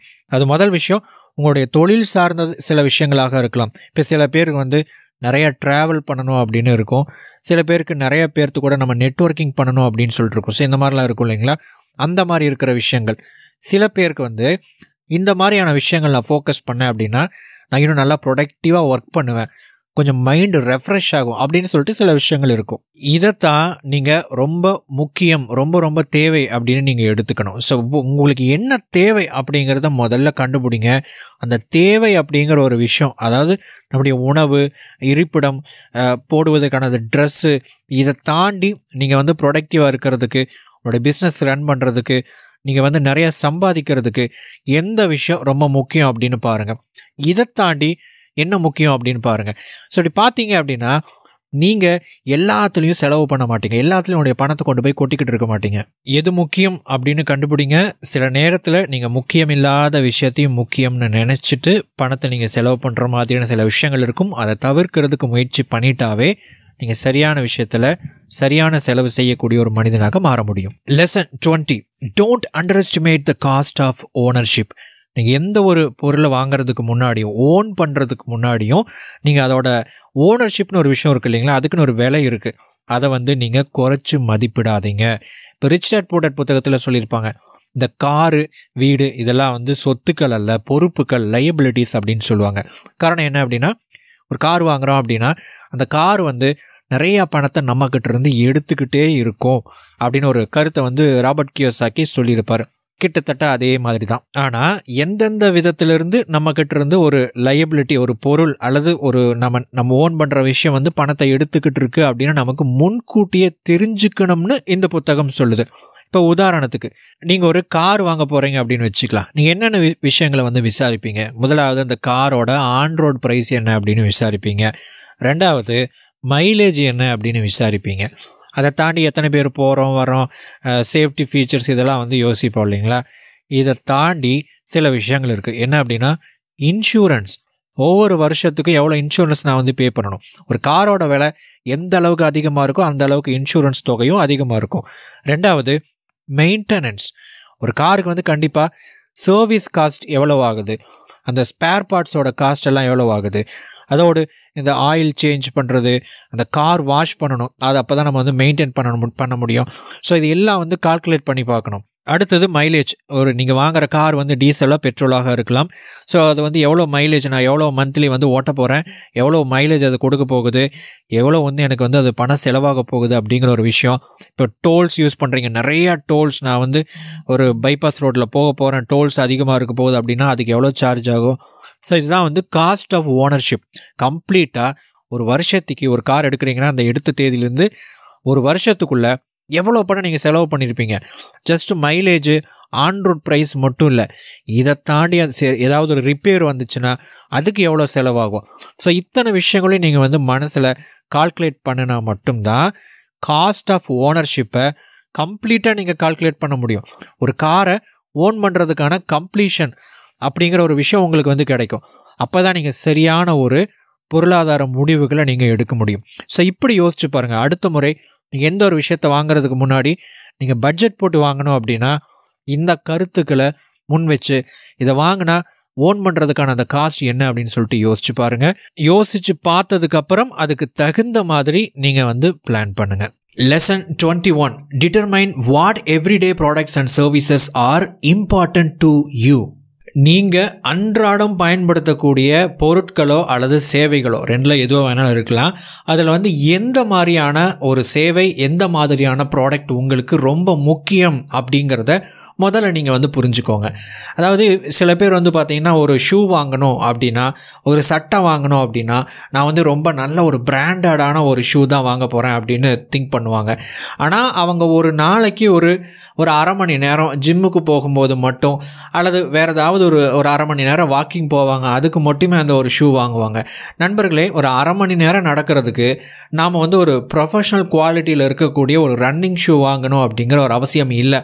நாம் எதிர்பார்க்குற மாதிரியான ஒரு கம்ஃபோர்ட், நாம் எதிர்பார்க்குற மாதிரியான ஒரு ஃபீச்சர்ஸ் இருக்கிற மாதிரியான ஒரு ஷூவை ஒரு குறைந்த விலையில் நம்ம வாங்கலாம். ஒரு பிராண்ட் நேம் இருக்குது அப்படிங்கிறதுக்காக இந்த ஒரு பிராண்ட் நேம் இருக்கக்கூடிய ஒரு ஷூ தான் நான் வாங்குவேன், இந்த ஒரு பிராண்டட் ஷர்ட்டு தான் நான் வாங்குவேன், இந்த ஒரு பிராண்டடான ஒரு இடத்துல நான் போயிட்டு முடி வெட்டுவேன், அல்லது இந்த மாதிரியான சர்வீசஸ் தான் நான் எடுப்பேன் அப்படின்னு சொல்லிட்டு ஒரு பிராண்டை மட்டுமே எப்போவுமே நம்ம சார்ந்து இருக்கக்கூடாது. அதே மாதிரி நம்ம சுற்றி இருக்கிறவங்க, நம்முடைய பியர்ஸ், அதாவது நம்ம சொந்தக்காரங்களோ நண்பர்களோ, அவங்க ஒரு ப்ராடக்டையோ ஒரு சர்வீஸையோ அவங்க வந்து நம்புகிறாங்க, அவங்களுக்கு வந்து அது யூஸ் ஆகுது அப்படிங்கிறதுக்காக அதே விஷயம் நமக்கும் அப்படி யூஸ் ஆகும் அப்படின்னு அர்த்தம் இல்லை. அவங்க யூஸ் பண்ணுற ஒரு பிராண்டடான ஒரு விஷயம் அவங்களுக்கு ஒரு பர்டிகுலர் விஷயத்தை கொடுக்குது, செய்யுது அப்படிங்கிறதுக்காக அதுதான் உலகத்திலேயே சிறந்தது அப்படிங்கிற அர்த்தமும் இல்லை. அதாவது நாங்கள் என்ன சொல்ல வரேன்னா, பிராண்டடான ஒரு விஷயம் மோசமானது, அதை வாங்காதீங்க அப்படின்னு நான் சொல்ல வரல. உண்மையாகவே உங்களுக்கு அந்த தேவை இருக்கா அப்படின்னு பாருங்கள். அந்த தேவை இருக்குது அப்படின்னா நீங்கள் அவ்வளோ பணம் செலவு பண்ணுறது ஒர்த்து தான். ஆனால் அந்த தேவை இல்லை, நான் சும்மா வந்து ஒரு நாளைக்கு அரை மணி நேரம் ஒரு சாதாரணமான ஒரு யூசேஜ் தான் எனக்கு இருக்குது, அதற்காக நான் ஆயிரக்கணக்கில் செலவு பண்ணி ஒரு பிராண்டடான ஒரு விஷயத்தை வாங்குறதுக்கு பதிலாக நான் எதிர்பார்க்குற அதே ஒரு விஷயத்தை ஒரு 400 ரூபாய் 500 ரூபாய்க்கு ஒரு பொருள் கொடுக்கும் அப்படின்னா நான் செலவு பண்ணுற அந்த 2000 3000 அப்படிங்கிறது வேஸ்ட்டு தானே. எகெயின் இந்த இடத்துல நாம் அந்த ஒரு ப்ராடக்டையோ ஒரு சர்வீஸையோ முடிவு பண்ணுறோம் பார்த்தீங்களா, அது வந்து பர்சனல் ப்ரிஃபரன்ஸ். ஆனால் பணம்ங்கிற ஒரு விஷயத்தை நான் அதிகமாக மிச்சப்படுத்தணும் அப்படின்னு நீங்கள் நினச்சிங்க அப்படின்னா, அதுதான் உங்களுடைய முக்கியமான ஒரு நோக்கமாக இருக்குது அப்படின்னா இந்த பாடத்தை நீங்கள் கன்சிடர் பண்ணணும். Lesson 22. Drop unhealthy spending habits. உங்களுடைய உடம்புக்கும் மனசுக்கும் ஊறு விளைவிக்கக்கூடிய, அதாவது கெடுதல் தீமை செய்யக்கூடிய பழக்கங்கள் ஏதாச்சும் இருந்துச்சு அப்படின்னா அதை வந்து ட்ராப் அவுட் பண்ணுங்கள் அப்படின்னு சொல்கிறாங்க. ஸோ இந்த புத்தகத்தில் வந்து சிகரெட்டை வந்து எக்ஸாம்பிளாக வச்சு ஒரு விஷயம் சொல்லியிருந்தாங்க. என்னென்னா, ஒரு சிகரெட் வந்து இவ்வளோ காஸ்ட் ஆகுது, இதே வந்து நம்ம மாதம் வந்து இவ்வளோ செலவாகுது, வருஷத்துக்கு வந்து இவ்வளோ செலவாகுது அப்படின்னு சொல்லிட்டு இந்த புத்தகத்தில் இந்த சாப்டர் வந்து படிக்கும்போது எனக்கு ரொம்ப வருஷத்துக்கு முன்னாடி படித்த ஒரு எஸ்எம்எஸ் தான் வந்து ஞாபகம் வந்துச்சு. அப்போது அதாவது எஸ்எம்எஸ் காலத்தில், வாட்ஸ்அப் காலத்துக்கு முன்னாடி எஸ்எம்எஸ் காலத்தில் வந்து ஒரு ஃபார்வேர்டட் மெசேஜ். அதில் என்னென்னா, ஒரு பொண்ணு வந்து ஒரு பையன்கிட்ட போயிட்டு நீங்கள் வந்து சிகரெட் குடிப்பீங்களா அப்படின்னு வந்து அந்த பொண்ணு வந்து கேட்கும். ஆமாம், நான் வந்து குடிப்பேன் அப்படின்னு அந்த பொண்ணு சொல்லும். ஒரு நாளைக்கு எவ்வளோ சிகரெட் குடிப்பீங்க? நான் வந்து இவ்வளோ சிகரெட் குடிப்பேன் அப்படின்னு அந்த பையன் சொல்கிறான். கணக்கு போட்டு பார்த்துட்டு ஒரு வாரத்துக்கு இவ்வளோ சிகரெட் ஆகும், ஒரு மாதத்துக்கு இவ்வளோ சிகரெட், இதுக்கு வந்து இவ்வளோ ரூபா, ஒரு வருஷத்துக்கு வந்து இவ்வளோ. நீங்கள் எவ்வளோ வருஷமாக சிகரெட் குடிச்சிக்கிட்டு இருக்கிறீங்க? நான் ஒரு 12 வருஷமாக குடிச்சிக்கிட்டு இருக்கிறேன். 12 வருஷத்துக்கு கணக்கு போட்டு பார்க்கும்போது அது நிறையா பணம் வரும், லட்சக்கணக்கில் பணம் வரும். இதை காமிச்சிட்டு நீங்கள் மட்டும் சிகரெட் குடிக்கிறத நிப்பாட்டி இருந்தால் நீங்கள் வந்து இன்றைக்கி சொந்தமாக ஒரு பென்ஸ் காரையே வாங்கியிருக்கலாம் அப்படின்னு சொல்லிட்டு அந்த பொண்ணு வந்து சொல்லும். அந்த பையன் வந்து திரும்ப கேட்பான், நீங்கள் வந்து சிகரெட் குடிப்பீங்களா? அந்த பொண்ணு சொல்லும், இல்லை. அந்த பையன் திரும்ப கேட்பான், உங்களுடைய பென்ஸ் கார் எங்க அப்படின்னு சொல்லிட்டு. அதுதான் வந்து எனக்கு ஞாபகம் வந்துச்சு. இப்போ சம்மந்தமே இல்லாமல் எதுக்கு இந்த கதை சொன்னேன் அப்படின்னு யோசிக்கிறீங்களா? அதாவது இந்த எஸ்எம்எஸ் கதை அது எதுக்கு அப்படின்னா, நம்ம இந்த மாதிரியான கருத்துக்களை போஸ்ட் பண்ணும்போது சில பேர் வந்து இந்த கமெண்ட் பண்ணுவாங்க. எப்படின்னா, அவங்க வந்து இந்த கண்டென்ட்டை மட்டுமே பிடிச்சிட்டு ஒரு கமெண்ட் பண்ணுவாங்க.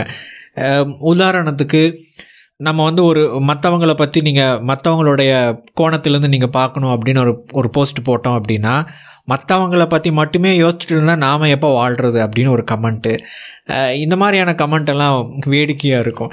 எனக்கு அதுதான் ஞாபகம் வரும். அதாவது நம்ம ஒரு விஷயம் சொல்கிறோம்னா அந்த ஒரு விஷயத்தை மட்டுமே வந்து பிடிச்சிக்க கூடாது, அதுக்கு பின்னாடி இருக்கிற விஷயத்தையும் நம்ம வந்து புரிஞ்சிக்கிறதுக்கு முயற்சி பண்ணணும். நிறைய பேர் பண்ணாத ஒரு விஷயம் வந்து அதுதான் அப்படின்னு நான் சொல்கிறேன். இந்த ஒரு பர்டிகுலர் இதை நம்ம போஸ்ட் பண்ணணும் அப்படின்னு தோணும்போது இந்த மாதிரி யாராவது கமெண்ட் பண்ணுவாங்க அப்படின்னு வந்து எனக்கு தோணுச்சு. ஏன்னா சில பேர் வந்து அந்த மாதிரி அவுட் ஆஃப் பாக்ஸ் திங்கிங்லாம் சூப்பராக பண்ணக்கூடிய ஆட்களும் இருப்பாங்க. நம்முடைய கெட்ட பழக்கத்தை நாம் விடுறதுனால நம்ம நிறையா பணத்தை மிச்சப்படுத்தலாம் அப்படின்னு இந்த புத்தகத்தினுடைய ஆசிரியர் இந்த சாப்டரில், இந்த லெசனில் சொல்லியிருப்பாங்க. ஆனால் அது வந்து உண்மை தான். ஒரு பக்கம் நீங்கள் எவ்வளோ பணத்தை மிச்சப்படுத்தினாலும் அதை எப்படி சரியாக வேறு ஒரு இடத்துக்கு திசை திருப்புறீங்க, எப்படி அந்த பணத்தை மேனேஜ் பண்ணுறீங்க அப்படிங்கிறதுல தான் இருக்குது. உங்களுக்கு வந்து கெட்ட பழக்கம் இருக்கா, நல்ல பழக்கம் இருக்கா, நீங்கள் காலையில் 4 மணிக்கு எழுந்திருக்கிறவரா அப்படிலாம் வந்து பார்த்துட்டு உங்ககிட்ட வந்து பணம் வராது. நீங்கள் 4 மணிக்கு எழுந்திரிச்சாலும், உங்ககிட்ட கெட்ட பழக்கம் இருந்தாலும், உங்ககிட்ட நல்ல பழக்கம் இருந்தாலும், பணம் வரதுக்கான வேலைகளை செஞ்சால் பணம் ஆட்டோமேட்டிக்காக அங்கே போய்கிட்டே தான் இருக்கும். ஆனால் நம்ம இங்கே ஒரு விஷயத்தை நல்லா தெளிவாக புரிஞ்சுக்கணும். அது என்னென்னா, நம்ம முடிஞ்ச வரைக்கும் நம்முடைய வாழ்க்கையை நம்ம நல்லா வாழ்கிறதுக்கு பயன்படக்கூடிய ஒரு டூல் அப்படிங்கிறது தான் மணி, பணம். ஸோ இந்த பணம்ங்கிற கருவியை நம்ம சிறப்பாக பயன்படுத்தணும்னா அதை பயன்படுத்தக்கூடிய எஜமானாகிய நாம் கரெக்டாக இருக்கணும் இல்லைங்களா? ஸோ அதனால தான் இந்த ஒரு ரூல் வந்து இம்பார்ட்டன்ட் அப்படின்னு நான் இங்கே சொல்கிறேன். ஸோ அதனால தான் இந்த ஒரு விளக்கமும் இங்கே வந்து தேவைப்பட்டுச்சு.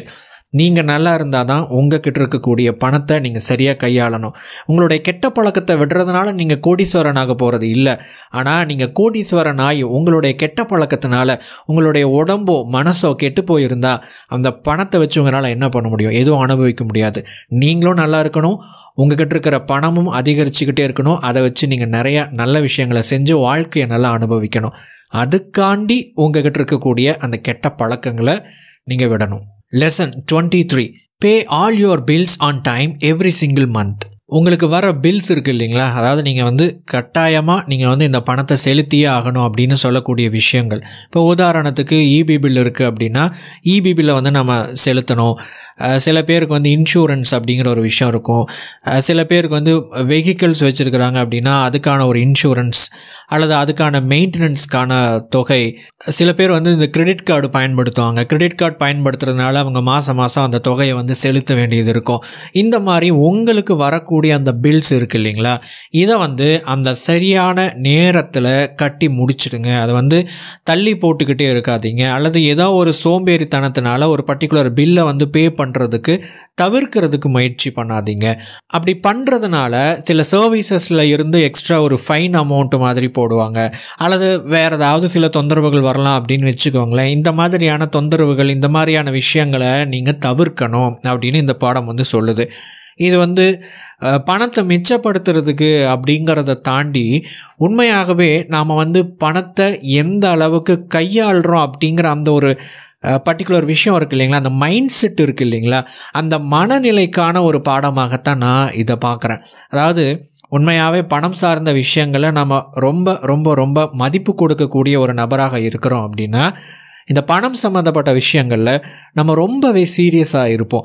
ஸோ நம்ம ரொம்பவே சீரியஸாக இருக்கிறோம் அப்படின்னு சொல்லிட்டு இந்த மாதிரியான விஷயங்களில், அதாவது நம்ம பணம் கட்டணும் அப்படிங்கிற அந்த பில்ஸ் மாதிரியான விஷயங்களில் நாம் வந்து சீரியஸாக இருக்கிறோம் அப்படின்னா நம்ம அதை வந்து கரெக்டாக மேனேஜ் பண்ணுறோம், நம்ம சரியாக இருக்கிறோம் அப்படிங்கிற ஒரு மைண்ட் செட்டை நாம் ப்ராக்டிஸ் பண்ணுறோம் அப்படின்னு அர்த்தம். அப்படி இல்லாத பட்சத்தில் சோம்பேறித்தனத்தினாலேயோ அல்லது அசால்ட்டாக அப்புறம் பார்த்துக்கலாம் அப்படிங்கிற ஒரு அந்த தன்மையிலையோ நம்ம இருக்கும்போது பணம் சார்ந்த இந்த விஷயங்களில் நாம் அவ்வளோ சீரியஸாக இல்லை அப்படிங்கிற இன்னொரு மனநிலையை நாம் ப்ராக்டிஸ் பண்ணிக்கிட்டு இருக்கிறோம் அப்படின்னு அர்த்தம். நம்ம எதை ப்ராக்டிஸ் பண்ணுறோமோ அது நம்முடைய லைஃப்பில் அதிகரிக்க ஆரம்பிக்கும். ஸோ இந்த மாதிரி நீங்கள் செலுத்த வேண்டிய அந்த பணம்னு வரும்போது சரியான நேரத்தில் எந்தெந்த விஷயங்களுக்கு பணம் கொடுக்கணுமோ அதை நேரம் தவறாமல் அந்த பணத்தை செலுத்துங்க. Lesson 24, review and keep all your receipt. இப்போ உங்களுக்கு ஒரு கடைக்கு போகிறீங்க, ஒரு சூப்பர் மார்க்கெட் போகிறீங்க, அங்கே நிறைய லிஸ்ட் ஆஃப் காய்கறிகள் மளிகை சாமான்கள் எல்லாம் வாங்குறீங்க, பில்லு கொடுப்பாங்க, ரெசிப்ட் கொடுப்பாங்க.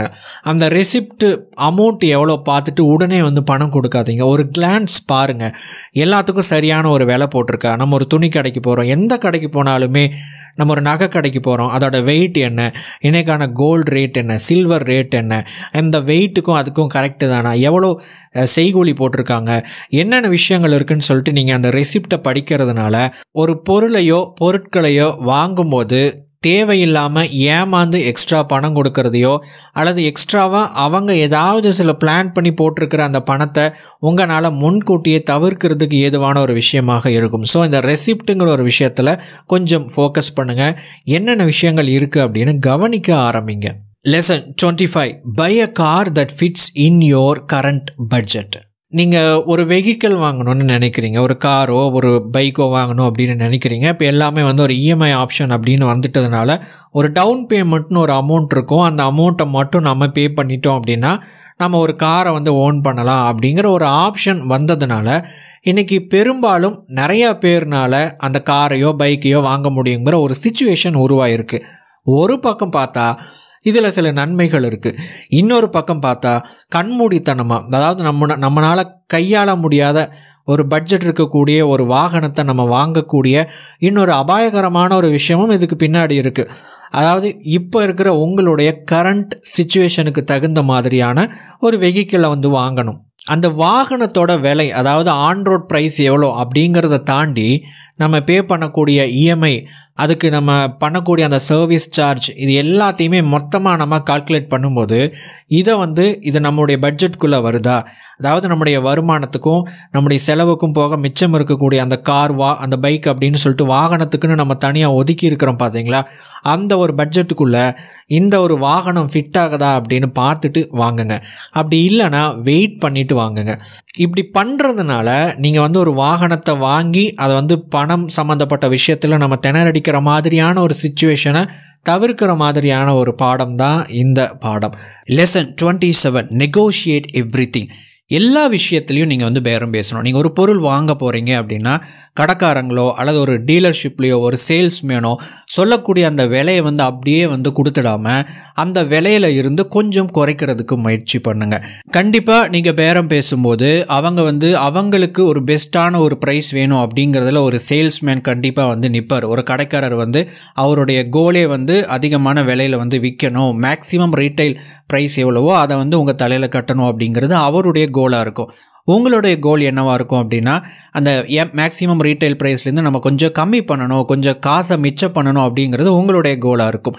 இப்போ இந்த இடத்துல அந்த கான்வர்சேஷன், அதாவது நீங்கள் நெகோஷியேட் பண்ணுறீங்க பார்த்தீங்களா, அந்த கான்வர்சேஷனை உங்கள் பக்கம் திசை திருப்புறதுக்கு நீங்கள் ஒரு விஷயம், ஒரு யுக்தியை நீங்கள் கையாளணும். அது என்ன அப்படின்னா, நீங்கள் நிறைய கேள்விகள் கேட்கணும். ஒரு கடைக்கு போகிறீங்க, ஒரு சேல்ஸ்மேன் இருக்கிறாரு அப்படின்னா அந்த சேல்ஸ்மேன் தான் உங்ககிட்ட நிறைய கேள்வி கேட்பார். உங்களுக்கு என்ன வேணுங்க, உங்களுக்கு நீங்கள் கேட்குற அந்த பொருளுடைய கலர் என்னவாக இருக்கும், உங்களுடைய பட்ஜெட் என்னவாக இருக்கும், நீங்கள் எதிர்பார்க்குற அந்த ஃபீச்சர்ஸ் எல்லாம் என்னென்ன அப்படின்னு சொல்லிட்டு அந்த சேல்ஸ்மேன் உங்ககிட்ட நிறைய கேள்விகள் கேட்பார். அதுக்கு பதிலாக நீங்கள் என்ன பண்ணணும்னா அவர்கிட்ட நிறையா கேள்விகள் கேட்கணும். அந்த ப்ராடக்டை பற்றியோ ஒரு சர்வீஸை பற்றியோ அல்லது என்னென்ன விஷயங்கள் இருக்கோ, நீங்கள் என்ன பொருள் வாங்க போகிறீங்களோ அது சார்ந்த நிறைய கேள்விகளை முதல்ல நீங்கள் கேட்கணும். அதுக்கப்புறம் நீங்கள் பேரம் பேசக்கூடிய அந்த விலை இருக்குது பார்த்தீங்களா, அந்த விஷயத்தை சொல்லி உங்களுடைய நெகோஷியேஷனை நீங்கள் ஸ்டார்ட் பண்ணணும். அப்படி பண்ணுறதன் மூலமாக அந்த கான்வர்சேஷனை நீங்கள் ஆரம்பத்தில் டாமினேட் பண்ணுறதுனால நீங்கள் அந்த நெகோஷியேஷனில் வின் பண்ணுறதுக்கான வாய்ப்புகள் கொஞ்சம் அதிகமாக இருக்கும். இப்போ அடுத்த பாடத்தை பார்க்கலாம். Lesson 28, spend now to save later. இப்போ நீங்கள் செலவு பண்ணினீங்க அப்படின்னா பின்னாடி நீங்கள் நிறையா பணத்தை மிச்சப்படுத்தலாம். இது என்ன பிரின்சிபல் அப்படின்னு பார்த்தீங்கன்னா அதில் 2 முக்கியமான விஷயங்கள் இருக்குது. ஒன்று வந்து மெயின்டெனன்ஸ். இப்போது நீங்கள் வந்து ஒரு கார் வச்சுருக்கீங்க, அந்த காருக்கு வந்து நிச்சயமாக மெயின்டெனன்ஸ் அப்படின்னு சொல்லிட்டு சில பராமரிப்பு செலவுகள் இருக்கும். அந்த பராமரிப்பு அப்படிங்கிற ஒரு விஷயத்தை நீங்கள் செய்யாமல் தள்ளி போட்டுக்கிட்டே இருந்தீங்க அப்படின்னா அந்த பராமரிப்புக்கு ஆகிற செலவை விட பின்னாடி உங்களுக்கு நிறைய செலவு வந்து அந்த வாகனம் வந்து வேட்டு வைக்கும் இல்லைங்களா? ஸோ அதனால தான் இப்போ நீங்கள் செலவு பண்ணிட்டீங்கன்னா, அதாவது நீங்கள் பயன்படுத்துகிற பொருட்கள் என்னென்ன பொருட்களுக்கு மெயின்டெனன்ஸ்னு ஒரு விஷயம் இருக்கோ அதை நீங்கள் இப்போவே சரியான நேரத்தில் பண்ணிட்டீங்க அப்படின்னா அது உங்களுக்கு எதிர்காலத்தில் நிறைய பணத்தை வந்து மிச்சப்படுத்தும். ரெண்டாவது, குவாலிட்டி ஆஃப் ப்ராடக்ட். நீங்கள் தரமான பொருளை வாங்கும்போது அது வந்து உங்களுக்கு ஒரு ஃபால்ட் ஆகாத அளவுக்கு நீங்கள் குவாலிட்டியான ஒரு பொருளை வாங்கிட்டீங்க அப்படின்னா அது உங்களுக்கு எதிர்காலத்தில் நிறையா பணத்தை மிச்சப்படுத்தும். எப்படின்னு கேட்டிங்கன்னா, உங்கள் வீட்லேயே ஏதாவது ஒரு பொருள் வச்சுருப்பீங்க, இதை நான் 20 வருஷத்துக்கு முன்னாடி வாங்கினேன், 15 வருஷத்துக்கு முன்னாடி வாங்கினேன், இப்போ வரைக்கும் உழைச்சிக்கிட்டு இருக்கு, அந்த அளவுக்கு குவாலிட்டி அப்படின்னு சொல்கிற அளவுக்கு ஏதாவது ஒரு பொருள் இப்போ வரைக்கும் உங்கள் வீட்டில் இருக்கும் இல்லைங்களா? அதே நீங்கள் ஒரு ரீசண்டாக ஒரு வருஷத்துக்கு முன்னாடியோ 2 வருஷத்துக்கு முன்னாடியோ ஏதாவது ஒரு பொருள் வாங்கியிருப்பீங்க, ஆனால் அது வந்து ரிப்பேர் ஆகிருக்கும் அல்லது அது வேலை செய்கிறத உழைக்கிறத நிப்பாட்டி இருக்கும். காரணம் என்னென்னா அதனுடைய தரம் வந்து கொஞ்சம் குறைவாக இருப்பது அப்படின்னு சொல்லலாம். ஸோ நல்ல குவாலிட்டியான பொருளை கொஞ்சம் காசு போனாலும் பரவாயில்லன்னு சொல்லிட்டு நல்ல தரமான உண்மையான ஒரு பொருளை வாங்கிட்டீங்க அப்படின்னா அது உங்களுக்கு நீண்ட நாள் உழைப்பதன் மூலம் அந்த பொருளை வந்து மாற்றணும் அல்லது வேறு ஒரு பொருளை வந்து கொண்டு வரணும் அப்படிங்கிற தேவையில்லாத அந்த எக்ஸ்ட்ரா செலவை தவிர்த்து உங்களுக்கு அது நிறைய பணத்தை மிச்சம் பண்ணி கொடுக்கும். இந்த 2 பாடங்களுமே கடன் சம்பந்தப்பட்ட பாடங்கள். இதுக்கு முன்னாடி பார்த்ததை விட இதுக்கப்புறம் வரக்கூடிய இந்த சாப்டர்ஸ், பாடங்கள், லெசன்ஸ் எல்லாமே கடன்கள் அல்லது கடன் அட்டைகள், கிரெடிட் கார்டு சம்பந்தப்பட்ட பாடங்களாக இருக்க போகுது. இப்போது லெசன் 29, டெட் இஸ் பேட். கடன் அப்படிங்கிறது மோசமானது, கடன் அப்படிங்கிறது கெட்டது. ஆனாலும் சில இடத்துல, அதாவது இந்த பேங்க்ஸ்லேயோ அல்லது சில இடங்கள்லாம் பார்த்தீங்கன்னா கடன்கள் அப்படிங்கிற ஒரு விஷயத்தில் வந்து நீங்கள் இப்படியெல்லாம் பயன்படுத்தலாம் அப்படின்னும் அல்லது கடன்களுடைய வட்டி ரொம்ப குறைச்சிருக்கிறோம், உங்களுக்கு அது ரொம்ப யூஸ்ஃபுல்லாக இருக்கும், பெனிஃபிட்டாக இருக்கும் அப்படிங்கிற மாதிரியான விளம்பரங்களை நீங்கள் நிறைய இடத்துல பார்க்கலாம்.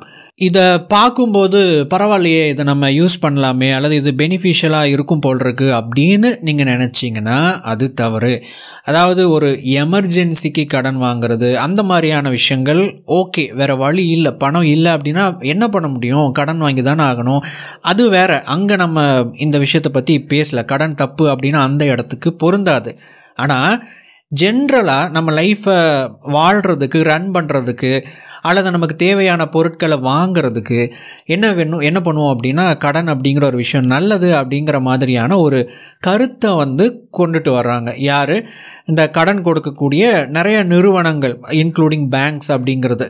இந்த இடத்துல நீங்கள் ஒரு விஷயத்தை நல்லா கவனிக்கணும். அவங்களுடைய பிஸ்னஸ் அப்படிங்கிறது மேக்சிமம் எதில் ரன் ஆகுது அப்படின்னா கடன் கொடுப்பதன் மூலமாகத்தான் ரன் ஆகுது. கடன் கொடுத்து நீங்கள் கொடுக்குற வட்டியை வாங்கி தான் அவங்க வந்து சம்பாதிக்கிறாங்க. அதன் மூலமாக தான் நிறைய விஷயங்கள் ரன் ஆகிட்டுருக்கு. அதாவது இந்த கடன் கொடுக்குற எல்லாமே, கடன் கொடுக்குற நிறுவனங்கள் எல்லாமே. ஸோ அப்போது நீங்கள் ரொம்ப எச்சரிக்கையாக இருக்கணும். தேவையில்லாத கடன்களில் நீங்கள் மாட்டிக்கொள்ளக்கூடாது. தேவையில்லாத கடன் எப்போவுமே வந்து தவறானது, அது வந்து மோசமானது. அதுதான் இந்த பாடம் சொல்கிறது. கடன் அப்படிங்கிறது 100% தப்பு, வாங்கக்கூடாது அப்படின்னு சொல்ல முடியாது, ப்ராக்டிக்கலி பாசிபிள் இல்லை. தேவையில்லாத கடன்கள் எப்போவுமே தப்பு அப்படிங்கிறதான் இந்த பாடம் சொல்கிற முக்கியமான விஷயம்.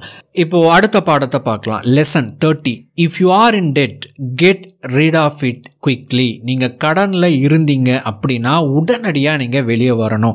ஸோ அதுக்கு என்னென்ன பண்ணலாம் அப்படின்னா சில ஸ்டெப்ஸ் எல்லாம் இருக்குது. முதலாவது, stop spending more than you have. உங்ககிட்ட இருக்கிறத விட அதிகமாக செலவழிக்கிற அந்த பழக்கத்தை முதலில் நிப்பாட்டுங்க, நிறுத்துங்க. ரெண்டாவது, டெவலப் அ குட் பிளான். எதுக்கு ஒரு நல்ல திட்டத்தை உருவாக்கணும்னா கடன்களை அடைப்பதற்கு. சரி, அது எப்படி பண்ணலாம் அப்படின்னா முதல்ல நீங்கள் பண்ண வேண்டிய ஒரு விஷயம் என்னென்னா உங்களுக்கு என்னென்ன கடன்கள் இருக்குது அப்படின்னு லிஸ்ட் அவுட் பண்ணணும். யார் யார்கிட்ட இருந்து, எங்கெங்கே இருந்து, எவ்வளோ கடன் வாங்கியிருக்கிறோம், அதனுடைய வட்டி விகிதம் இதெல்லாம் எவ்வளவு அப்படின்னு சொல்லிட்டு ஒரு நோட்டில் முதல்ல நீங்கள் நோட் பண்ணணும். ரெண்டாவது என்ன அப்படின்னா பிளான் பண்ணணும். பிளான் அப்படிங்கிறது இந்த இடத்துல 2 விஷயத்த சொல்லலாம். ஒன்று வந்து ப்ரியாரிட்டைசிங், அதாவது முதல்ல எந்த கடனை அடைக்கணும், ரெண்டாவது எதை அடைக்கணும், மூணாவது எதை அடைக்கணும் அப்படின்னு சொல்லிட்டு. ஒரு சில பேர்த்துக்கிட்ட நம்ம வாங்கின கடன் வந்து அவங்க ரொம்ப நச்சரிச்சுக்கிட்டே இருப்பாங்க அல்லது ரொம்ப ஃபோர்ஸ் பண்ணுவாங்க கடன் கொடுத்தே ஆகணும்னு சொல்லிட்டு. அது வந்து நம்ம முதல்ல கட்ட வேண்டிய ஒரு கடன் அப்படின்னு சொல்லலாம். அடுத்தது, எந்த மாதிரியான கடனுக்கு அதிகமான வட்டி கட்டிக்கிட்டு இருக்கிறீங்களோ அந்த கடனை முதல்ல நீங்கள் அடைக்கிறதுக்கு முயற்சி பண்ணணும். ஏன்னா அதுதான் உங்களுடைய உழைப்பை, உங்களுடைய வருமானத்தை, உங்களுடைய பணத்தை, உங்களுடைய நேரத்தை அதிகமாக எடுத்துக்கிட்டு இருக்கு அப்படின்னு சொல்லலாம். இதுக்கப்புறம் இருக்கக்கூடிய கடன்களை எல்லாம் நீங்கள் ப்ரியாரிட்டைஸ் பண்ணணும். அந்த சிச்சுவேஷனுக்கு தகுந்த மாதிரி எதை எப்போ அடைக்கணும்னு சொல்லிட்டு ஃபஸ்ட்டு வந்து ஒரு பிளான் பண்ணணும். இந்த பிளானில் வந்து ரெண்டாவது பகுதி என்ன அப்படின்னு கேட்டிங்கன்னா, எப்படி நாம் கடனை அடைக்க போகிறோம் அப்படின்னு ஒரு விஷயம் வருது இல்லைங்களா. ஸோ அதுக்கு வந்து சில வழிமுறைகள் இருக்குது. என்ன அப்படின்னா, stop using your credit card. நீங்கள் கடன் அட்டை பயன்படுத்திகிட்டு இருக்கிறீங்க அப்படின்னா அதை முதல்ல நிறுத்துங்க, பயன்படுத்துகிறத நிறுத்துங்க. எந்த ஒரு கடன் அட்டை, கிரெடிட் கார்டு உங்களுக்கு ரொம்ப குறைந்த வட்டி விகிதம் கொடுக்குறாங்களோ அந்த ஒரு கிரெடிட் கார்டை மட்டும், அதாவது ஒரே ஒரு கார்டை மட்டும் வச்சுக்கோங்க. எதற்காக அப்படின்னா, நம்மளுடைய எமர்ஜென்சி தேவைக்காக, ஏதாவது ஒரு அவசர தேவை, பண தேவை வரும்போது அந்த கிரெடிட் கார்டை பயன்படுத்திக்கலாம் அப்படிங்கிற அந்த ஒரு தேவைக்காக மட்டும் கிரெடிட் கார்டை பயன்படுத்துங்க. இப்போது இந்த ஜென்ரலான வழிமுறைகளை தாண்டி, அந்த ஐடியாஸை தாண்டி எப்படி எக்ஸாக்டாக ஒரு பிளானை உருவாக்குறது அப்படிங்கிறத யாருமே உங்களுக்கு சொல்லிக் கொடுக்க முடியாது. நீங்களே தான் உங்களுக்கு நீங்களே ஒரு பிளான் பண்ணிக்கணும், திட்டம் போட்டுக்கணும். ஏன்னா உங்களுடைய வாழ்க்கை எப்படி இருக்குது, நீங்கள் எப்படி செலவு பண்ணுறீங்க, உங்களுடைய வரவு செலவு எப்படி இருக்குது, உங்களுடைய அந்த பணத்தை கையாளுற அந்த பழக்கம் எப்படி இருக்குது, எவ்வளோ கடன் இருக்குது அப்படிங்கிறது ஒவ்வொருத்தருக்கும் மாறுபடும் இல்லைங்களா. ஸோ அதனால் எல்லாமே ஒரு ஜென்ரல் ஐடியாவில் கொண்டுட்டு வர முடியாது. எந்த ஒரு புத்தகமும் அதை உங்களுக்கு வந்து சொல்லித்தரவும் முடியாது. ஸோ அதை ஒரு ஜென்ரல் ஐடியாவை எடுத்துக்கிட்டு நீங்கள் பிளான் பண்ணுங்கள். எப்படி நம்ம கடன் அடைக்க போகிறோம், கடன் அடைக்கிறதுக்கு என்ன தேவை, எந்த அளவுக்கு பணத்தை மிச்சப்படுத்தலாம்னு சொல்லிட்டு உட்காந்து முதல்ல ஒரு திட்டம் போடுங்க. நீங்கள் ரொம்ப சீரியஸாக திட்டம் போடுறீங்க அப்படின்னாவே உங்கள் கடனை அடைக்கிறதுக்கான முதல் படியில் நீங்கள் சக்ஸஸ் அடைஞ்சிட்டீங்க அப்படின்னு அர்த்தம். Lesson 30, just say no to credit cards. இந்த கடன் அட்டைகள், இந்த கிரெடிட் கார்ட்ஸ் அப்படிங்கிறதுக்கு வந்து நோ சொல்லிடுங்க, வேண்டாம் அப்படின்னு சொல்லுங்க. அதாவது சிம்பிளாக சொல்லணும் அப்படின்னா, அது பக்கமே வந்து தலை வச்சு படுக்காதீங்க. எஸ்பெஷலி நீங்கள் வந்து ஒரு காலேஜ் ஸ்டூடெண்ட்டாக இருக்கிறீங்க, அல்லது இப்போ தான் நீங்கள் வந்து காலேஜ் முடிச்சுட்டு நீங்கள் வந்து ஒரு ஆரம்ப நிலையில் ஒரு பிஸ்னஸையோ இல்லை ஒரு ஜாபுக்குள்ளேயோ நீங்கள் வந்து என்ட்ராகி இருக்கிறீங்க அப்படிங்கிற பட்சத்தில் இந்த கடன் அட்டை பக்கமே தலை வச்சு படுத்துறாதீங்க. காரணம் என்ன அப்படின்னா, இது வந்து கிட்டத்தட்ட ஒரு போதை, ஒரு அடிக்ஷன் மாதிரி அது வந்து உங்களை அடிமைப்படுத்திடும். ஆரம்பத்தில் இந்த காலேஜ் படிக்கும்போது அந்த வயசின் காரணமாக, அல்லது நம்ம அந்த ஆரம்ப நிலையில் இருக்கும்போது ஒரு 25, 26 இந்த வயசுக்குள்ளே இருக்கும்போது நமக்கு வந்து தேவைகள் அல்லது நிறைய பொருட்களை வாங்கணும்னு நமக்குள்ளே ஒரு எண்ணம் இருந்துக்கிட்டே இருக்கும். நம்ம வந்து நிறைய விஷயங்களை அப்டேட் பண்ணிக்கிட்டே இருக்கணும்னு ஒரு எண்ணம் இருந்துக்கிட்டே இருக்கும். புதுசாக நமக்கு தேவைகள் உருவாகிக்கிட்டே இருக்கும். அந்த தேவைகள் வந்து நம்முடைய சுற்றி இருக்கிற நம்முடைய சரௌண்டிங் காரணமாக உருவாகும். அப்போ நம்ம என்ன பண்ணுவோம் அப்படின்னா, இந்த தேவைகளையெல்லாம் நான் பூர்த்தி பண்ணணும் அப்படின்னு நினைக்கும் போது என் கையில் அதுக்கு போதுமான பணம் இருக்காது. காரணம் என்ன அப்படின்னா, நான் ஆல்ரெடி இப்போ தான் ஏர்ன் பண்ண ஆரம்பிச்சுக்கிட்டு இருக்கிறேன், இல்லை நான் வந்து காலேஜ் படிச்சுக்கிட்டு இருக்கிறேன். அப்படிங்கிற பட்சத்தில் நான் வந்து என்னுடைய அப்பா அம்மாவையோ அல்லது என்னுடைய பார்ட் டைம் இன்கமையோ நான் வந்து சார்ந்திருப்பேன். ஸோ அப்படி இருக்க பட்சத்தில் ஒரு நார்மலான ஒரு மிடில் கிளாஸ் ஃபேமிலி இருக்கிறவங்க நிறைய பேர் ஏன் இந்த கடன் அட்டையை, கிரெடிட் கார்டை நாடி போகிறாங்க அப்படின்னு கேட்டிங்கன்னா, ஈஸியாக நமக்கு தேவையான பொருளை இஎம்ஐயில் வாங்கி போட்டுடலாம், அல்லது கிரெடிட் கார்டை பயன்படுத்தி நம்ம வாங்கி போட்டுடலாம், நம்ம அதை அனுபவிக்கலாம், நம்ம அதை பயன்படுத்தலாம் அப்படிங்கிற எண்ணத்தின் அடிப்படையில் போய் ஆரம்பித்து அது ஒரு பொருளை வாங்க ஆரம்பித்து 1 2 ஆகி 2 3 ஆகி ஒரு கட்டத்துக்கு அப்புறம் கிரெடிட் கார்டு அப்படிங்கிறது வந்து வட்டி குட்டி போட்டு அதை வந்து நம்ம கட்ட முடியாத ஒரு நிலைமைக்கு நாம் தள்ளப்படுற ஒரு சிச்சுவேஷன் நமக்கு ஏற்படுது. ஸோ இதன் காரணமாகத்தான் இது வந்து ஒரு அடிக்ஷன் அப்படின்னு சொல்லிட்டு இந்த புத்தகத்தில் சொல்லியிருக்கிறாங்க. ஒரு விதத்தில் பார்த்தோம் அப்படின்னா உண்மைதான். ஏன்னா இந்த கிரெடிட் கார்டு அப்படிங்கிறத பயன்படுத்துகிற நபர்களை நான் நேரடியாக பார்த்துருக்கும்போது பல பேர் வந்து பார்த்திங்கன்னா அந்த கிரெடிட் கார்டை வந்து சரியாக பயன்படுத்த முடியாமல் இந்த போதை மாதிரி தேவைகள் ஏற்படும் போது, அல்லது எமர்ஜென்சி சிச்சுவேஷன் ஏற்படும் போது, அல்லது அவங்களுடைய நிறைய விஷயங்களை நிறைவேற்றி கொள்வதற்காக இந்த கிரெடிட் கார்டை பயன்படுத்தி ஒரு கட்டத்துக்கு அப்புறம் அதிலிருந்து மீள முடியாமல் நிறைய பேர் தவிச்சிக்கிட்டு இருக்கிறத நான் பார்த்துருக்கிறேன். ஸோ இந்த கிரெடிட் கார்டு பக்கமே தலை வச்சு படுக்காதீங்க. அடுத்தது lesson 31, after college have a maximum of only 1 credit card. நீங்கள் காலேஜ் முடித்ததுக்கப்புறம் நீங்கள் ஆரம்ப நிலையில் இருக்கும்போது ஒரே ஒரு கிரெடிட் கார்டை மட்டும் வாங்கிக்கோங்க.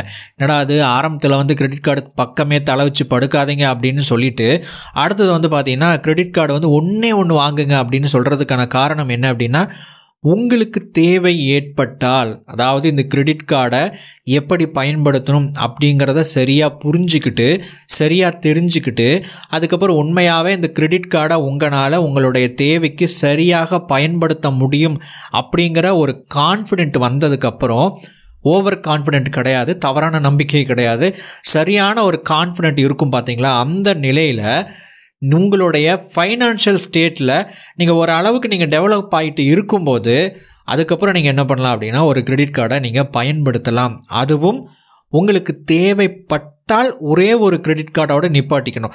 இந்த பல கிரெடிட் கார்டு வாங்குகிற நபர்கள் என்ன பண்ணுவாங்க அப்படின்னா, இதில் பணம் கட்டணும் அப்படின்னு ஒரு டெட்லைன் வரும்போது, ஒரு தருணம் வரும்போது இன்னொரு கிரெடிட் கார்டை பயன்படுத்தி இதுக்கு கட்டிட்டு அதை கட்டுறதுக்கு இன்னொரு கிரெடிட் கார்டிலேருந்து பணத்தை எடுத்து கட்டி இந்த மாதிரி மாற்றி அமைக்கிற நிறைய வேலைகளெல்லாம் செய்கிறத நீங்கள் நிறைய கேள்விப்பட்டிருக்கலாம். ஸோ அதனால தான் நீங்கள் ஒரே ஒரு கிரெடிட் கார்டோடு நீங்கள் நிப்பாட்டிக்கணும். அதுவும் நீங்கள் சரியான ஒரு நிலையில் ஃபிட்டாக இருந்தீங்க அப்படிங்கிற ஸ்டேஜில் மட்டும்தான் அந்த ஒரு கிரெடிட் கார்டை நீங்கள் வாங்கணும். இல்லை அப்படின்னா நீங்கள் அதை வாங்காமல் இருக்கிறது தவிர்க்கிறது ரொம்பவே நல்லது. அப்படியே நீங்கள் கிரெடிட் கார்டு வாங்கினதுக்கு அப்புறமும் கூட நீங்கள் ஒவ்வொரு மாதமும் அந்த சரியான தேதியில் கட்ட வேண்டிய பணத்தை, கட்ட வேண்டிய தொகையை நீங்கள் கட்டி அந்த ஒரு ஃபைனான்ஷியல் டிசிப்ளினை, அந்த பொருளாதார ஒழுக்கத்தை நீங்கள் சரியாக மெயின்டைன் பண்ணிக்கிட்டே வரணும். Lesson 32, manage your own money. உங்களுடைய சொந்த பணத்தை நீங்களே கையாளணும், நீங்களே மேலாண்மை செய்யணும். அப்படின்னா என்ன அர்த்தம் அப்படின்னா, சில பேர் இந்த பணத்தை நீங்கள் இதில் போட்டிங்க அப்படின்னா இதில் நல்ல ஒரு பெனிஃபிட் இருக்குங்க அப்படின்னு சொல்லிட்டு சில பேர் ஐடியா சொல்லுவாங்க. நமக்கு சொந்தக்காரங்க, நமக்கு தெரிஞ்சவங்க, நம்முடைய நண்பர்கள் அல்லது பொருளாதார ரீதியாக சில அட்வைசஸ் பண்ணக்கூடிய நபர்கள் அப்படின்னு சொல்லிட்டு இந்த ஸ்டாக்கில் இன்வெஸ்ட் பண்ணுங்கள், இதில் போடுங்க, மியூச்சுவல் ஃபண்டில் போடுங்க அப்படின்னு சொல்லிட்டு அவங்களுடைய அட்வைஸை கொடுக்க ஆரம்பிப்பாங்க. நண்பர்களே, நீங்கள் ஒரு விஷயத்தை நல்லா புரிஞ்சுக்கணும். அது என்னதான் ஒருத்தங்க எந்த ஒரு அட்வைஸை கொடுத்தாலும் அதை பற்றின முழுமையான அறிவு, முழுமையான கொஞ்சம் அனுபவம் நமக்கு இருந்துச்சு அப்படின்னா மட்டும்தான் நம்ம அந்த பணத்தை கரெக்டாக மேனேஜ் பண்ணி நம்ம அந்த பணத்தை பெருக்கிற அந்த விளையாட்டில் நம்ம ஜெயிக்க முடியும். அப்படி இல்லைங்கிற பட்சத்தில் அவங்க சொன்னாங்க, இவங்க சொன்னாங்க, பக்கத்து வீட்டு மாமா சொன்னாங்க அப்படின்னு சொல்லிட்டு நம்ம அந்த பணத்தை அவங்க சொல்கிற இடத்துல போடும்போது நமக்கு அதை பற்றின எந்த ஒரு விழிப்புணர்வும் இருக்காது, அறிவும் இருக்காது, அனுபவமும் இருக்காது. நம்ம அந்த பணத்தை ஏதாவது ஒரு இடத்துல லாக் ஆகும்போது அதை என்ன பண்ணணும் அப்படின்னு தெரியாமல் நம்ம சிக்கிட்டு முழிக்க ஆரம்பிச்சிருவோம். ஸோ இதை தவிர்க்கணும் அப்படின்னா உங்களுடைய பணத்தை நீங்களே மேலாண்மை செய்யணும். பணத்தை எப்படி மேலாண்மை செய்யணும் அப்படின்னு சொல்லிட்டு நீங்கள் படிப்படியாக சின்ன லெவல்லேருந்து நீங்கள் முதலீடு பண்ண ஆரம்பிக்கணும். சின்ன லெவல்லேருந்து ஒவ்வொரு விஷயங்களில் ஈடுபட ஆரம்பிக்கணும். எந்தெந்த முதலீடுகள் பண்ணலாம், எந்தெந்த விஷயங்கள் இருக்குது அப்படின்னு சொல்லிட்டு நீங்கள் படிப்படியாக பண்ண உங்களுக்கு ஒரு அனுபவமும் அறிவும் கிடைக்கும். அதுக்கப்புறம் உங்ககிட்ட கொஞ்சம் பணம் சேரும்போது அதுக்கு அடுத்த நிலையில் வேறு என்ன முதலீடு பண்ணலாம் அல்லது இந்த பணத்தை வேறு எப்படி பயன்படுத்தலாம் அப்படின்னு சொல்லிட்டு அது என்ன பண்ணணுங்கிற ஒரு யோசனை உங்களுக்கே கிடைக்க ஆரம்பிக்கும். அல்லது வேறு ஒருத்தங்களுடைய யோசனை உங்களுக்கு கிடைச்சாலும் கூட அதை சரியாக எப்படி பயன்படுத்துவது அப்படின்னு உங்களால் யோசித்து சரியான முடிவெடுத்து அந்த பணத்தை நீங்கள் மேனேஜ் பண்ண முடியும். ஸோ முதல்ல உங்களுடைய பணத்தை நீங்கள் மேனேஜ் பண்ண ஆரம்பிக்கணும். அடுத்தது lesson 33, don't fall for get rich quick scheme. நீங்கள் வேகமாக பணக்காரனாகலாம். இதில் பணம் போட்டிங்க அப்படின்னா, இந்த ஸ்கீமில் ஜாயின் பண்ணிங்க அப்படின்னா, இந்த பிஸ்னஸ் ஆப்பர்ச்சுனிட்டியை கையில் எடுத்தீங்க அப்படின்னா நீங்கள் அடுத்த வருஷமே பணக்காரனாகலாம் அப்படின்னு சொல்லிட்டு இந்த சதுரங்க வேட்டை பாணியில் பார்த்தீங்கன்னா உங்களுடைய ஆசைகளை தூண்டி விட்டுற விஷயங்களோ அல்லது சீக்கிரமாக பணக்காரனாகலாம், நிறைய பணம் சம்பாதிக்கலாம், ஈஸியாக பணம் சம்பாதிக்கலாம், வேகமாக பணம் சம்பாதிக்கலாம், பணக்காரனாகலாம் அப்படின்னு சொல்லிட்டு உங்களை ஆசை காட்டி மோசம் செய்யக்கூடிய இந்த செயல்பாடுகளில் ஈடுபடாமல் இருங்க. அந்த வலையில் நீங்கள் சிக்காமல் இருக்கணும். நிறையா ஸ்கீம்ஸ் நம்மளை சுற்றி அந்த மாதிரி தொடர்ச்சியாக நடந்துக்கிட்டே தான் இருக்குது. என்ன தான் நம்ம நியூஸில் நம்ம பார்க்குறோம், நமக்கு ஏற்கனவே இதெல்லாம் தெரியும் அல்லது ஏதாவது ஒரு இடத்துல நம்ம அனுபவப்பட்டிருந்தாலுமே கூட இந்த மாதிரி இன்னொரு ஸ்கீம் ஒரு கதை சொல்லி நம்மளை கன்வின்ஸ் பண்ணி இல்லை நம்மளை பிரெயின் வாஷ் பண்ணி நீங்கள் இதில் ஜாயின் பண்ணி இதை பண்ணினீங்க அப்படின்னா நீங்கள் பணக்காரனாகலாம்னு ஒரு ஆசையை காட்டும்போது நம்முடைய அனுபவம், நம்முடைய அறிவு எல்லாத்தையும் தூக்கி தூர ஓர வச்சுக்கிட்டு நம்ம என்ன பண்ணுறோம் அப்படின்னா அதில் போய் நம்ம விழுற ஆரம்பிச்சிருவோம். காரணம் என்ன அப்படின்னா, அடிப்படையில் நம்முடைய மனநிலை ஆரம்பத்திலே அப்படி இருக்கிறது தான் காரணம். அதாவது நம்ம நம்மை சார்ந்து நம்ம பணம் சம்பாதிக்கணும், நம்ம படிப்படியாக முன்னேறுவதற்கான வழி இதுதான் அப்படின்னு சொல்லிட்டு நம்ம அந்த வழியில் அந்த விஷயங்களை நம்ம ஸ்ட்ராங்காக கான்ஃபிடென்ட்டாக இல்லாததுனால தான் இந்த மாதிரியான ஈஸியான வலைகளுக்கு நம்ம வந்து விழ ஆரம்பிக்கிறோம். நண்பர்களே, இந்த மாதிரி ஈஸியாக பணக்காரன் ஆவதற்கான வழி இருக்குது அப்படிங்கிற அந்த ஸ்கீம்ஸ்லேருந்து கொஞ்சம் தள்ளியே இருங்கள். அது எந்த விதத்திலையும் உங்களுக்கு வந்து மிகப்பெரிய அளவில் உங்களுக்கு யூஸ்ஃபுல்லாக இருக்காது, உங்களை வந்து மேலே கொண்டு வராது. Lesson 34, don't invest with family and friends. உங்களுடைய நண்பர்கள் அல்லது உறவினர்களோடு அவங்களுடைய பிஸ்னஸில் அவங்களோட கூட்டு சேர்ந்து முதலீடு பண்ணாதீங்க. நான் வந்து ஒரு பிஸ்னஸ் பண்ண போகிறேன், இந்த பிஸ்னஸ் பண்ணால் இவ்வளோ ப்ராஃபிட் கிடைக்கும், இதில் இந்த அளவுக்கு பொட்டென்ஷியல் இருக்குது அப்படின்னு உங்களுடைய நண்பர்களோ அல்லது உங்களுடைய உறவினர்களோ உங்கள் கிட்ட வந்து சொல்லும்போது அதில் நீங்கள் பணம் போடாதீங்க. அப்படி பணம் போட்டீங்க அப்படின்னா நம்ம அவங்களுக்கு ஒரு உதவி பண்ணுறோம் அப்படிங்கிற ஒரு எண்ணத்தோடு வேணும்னா செய்யுங்களே தவிர, இதில் நம்ம கூட்டு சேர்ந்து நாம் வந்து ஜெயிக்க போகிறோம் அப்படிங்கிற ஒரு எண்ணத்தோடு இதுக்குள்ளே இறங்காதீங்க.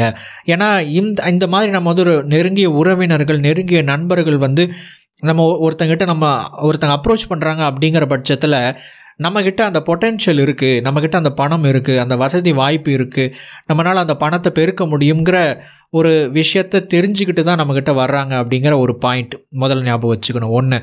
2வது, அந்த மாதிரி அவங்க ஈடுபடுறாங்க அப்படிங்கிற பட்சத்தில் நம்ம அவங்கள வந்து ரொம்ப கேள்வி கேட்டு அலசி ஆராய்ஞ்சு உண்மையாகவே அவங்களுக்கு அவங்க சொல்கிற அந்த பிஸ்னஸ் மாடலை எடுத்துகிட்டு போகக்கூடிய தன்மை, திறமை, ஸ்கில்ஸ் எல்லாம் இருக்கா அப்படின்னு நாம் வந்து அவங்கள ஜட்ஜ் பண்ண முடியாது. ஏன்னா அப்படி கேள்வியெல்லாம் கேட்க ஆரம்பிக்கிறோம் அப்படின்னா அந்த கேள்விகள் கேட்கும்போதே நிறைய சங்கடங்கள் வருவதற்கான வாய்ப்புகள் இருக்குது. ஸோ அப்படி பார்க்கும்போது நம்ம அதையெல்லாம் வந்து கொஞ்சம் கம்மி பண்ணிட்டு தான் நம்ம அந்த பணத்தை கொடுக்க வேண்டியதாக இருக்குது. அப்படி கொடுக்கும்போது அவங்களுக்கு உண்மையாகவே திறமைகள் இருக்கா, பொட்டென்ஷியல் இருக்கா அப்படிங்கிறது நமக்கு தெரியாது. கண்ணை மூடிட்டு தான் வந்து நம்ம அந்த பணத்தையே நம்ம அங்கே போடுறோம். ஸோ அப்படி போடும்போது லாபத்தை நீங்கள் எதிர்நோக்கக்கூடிய ஒரு நபர் அப்படின்னா இந்த மாதிரி நெருங்கிய நண்பர்கள், உறவினர்கள் சொல்லக்கூடிய அந்த பிஸ்னஸில் கூட்டு சேருவதோ அல்லது முதலீடு செய்வதோ வந்து தவிர்க்கிறதுக்கு முயற்சி பண்ணுங்கள். உங்களுக்கு நல்லா தெரிஞ்ச பிஸ்னஸ் பண்ண முடிஞ்ச அந்த திறமையும் தகுதியும் இருக்கக்கூடிய நபரோடு நீங்கள் கூட்டு சேர்ந்து லீகலாக என்ன விஷயங்களை பண்ண முடியும்னு சொல்லிட்டு கூட்டு சேர்ந்து ஒரு பார்ட்னர்ஷிப்பில் இன்வெஸ்ட் பண்ணுறீங்க அப்படின்னா அது புத்திசாலித்தனம். ஏன்னா இந்த மாதிரி பண்ணும்போது நீங்கள் உதவிக்கு வேணால் பண்ணலாமே தவிர, ஆனால் மற்றபடி லாப நோக்கத்தோடு இந்த மாதிரியான கூட்டு இந்த இணைப்புகளில் வந்து சேராமல் இருப்பது நல்லது.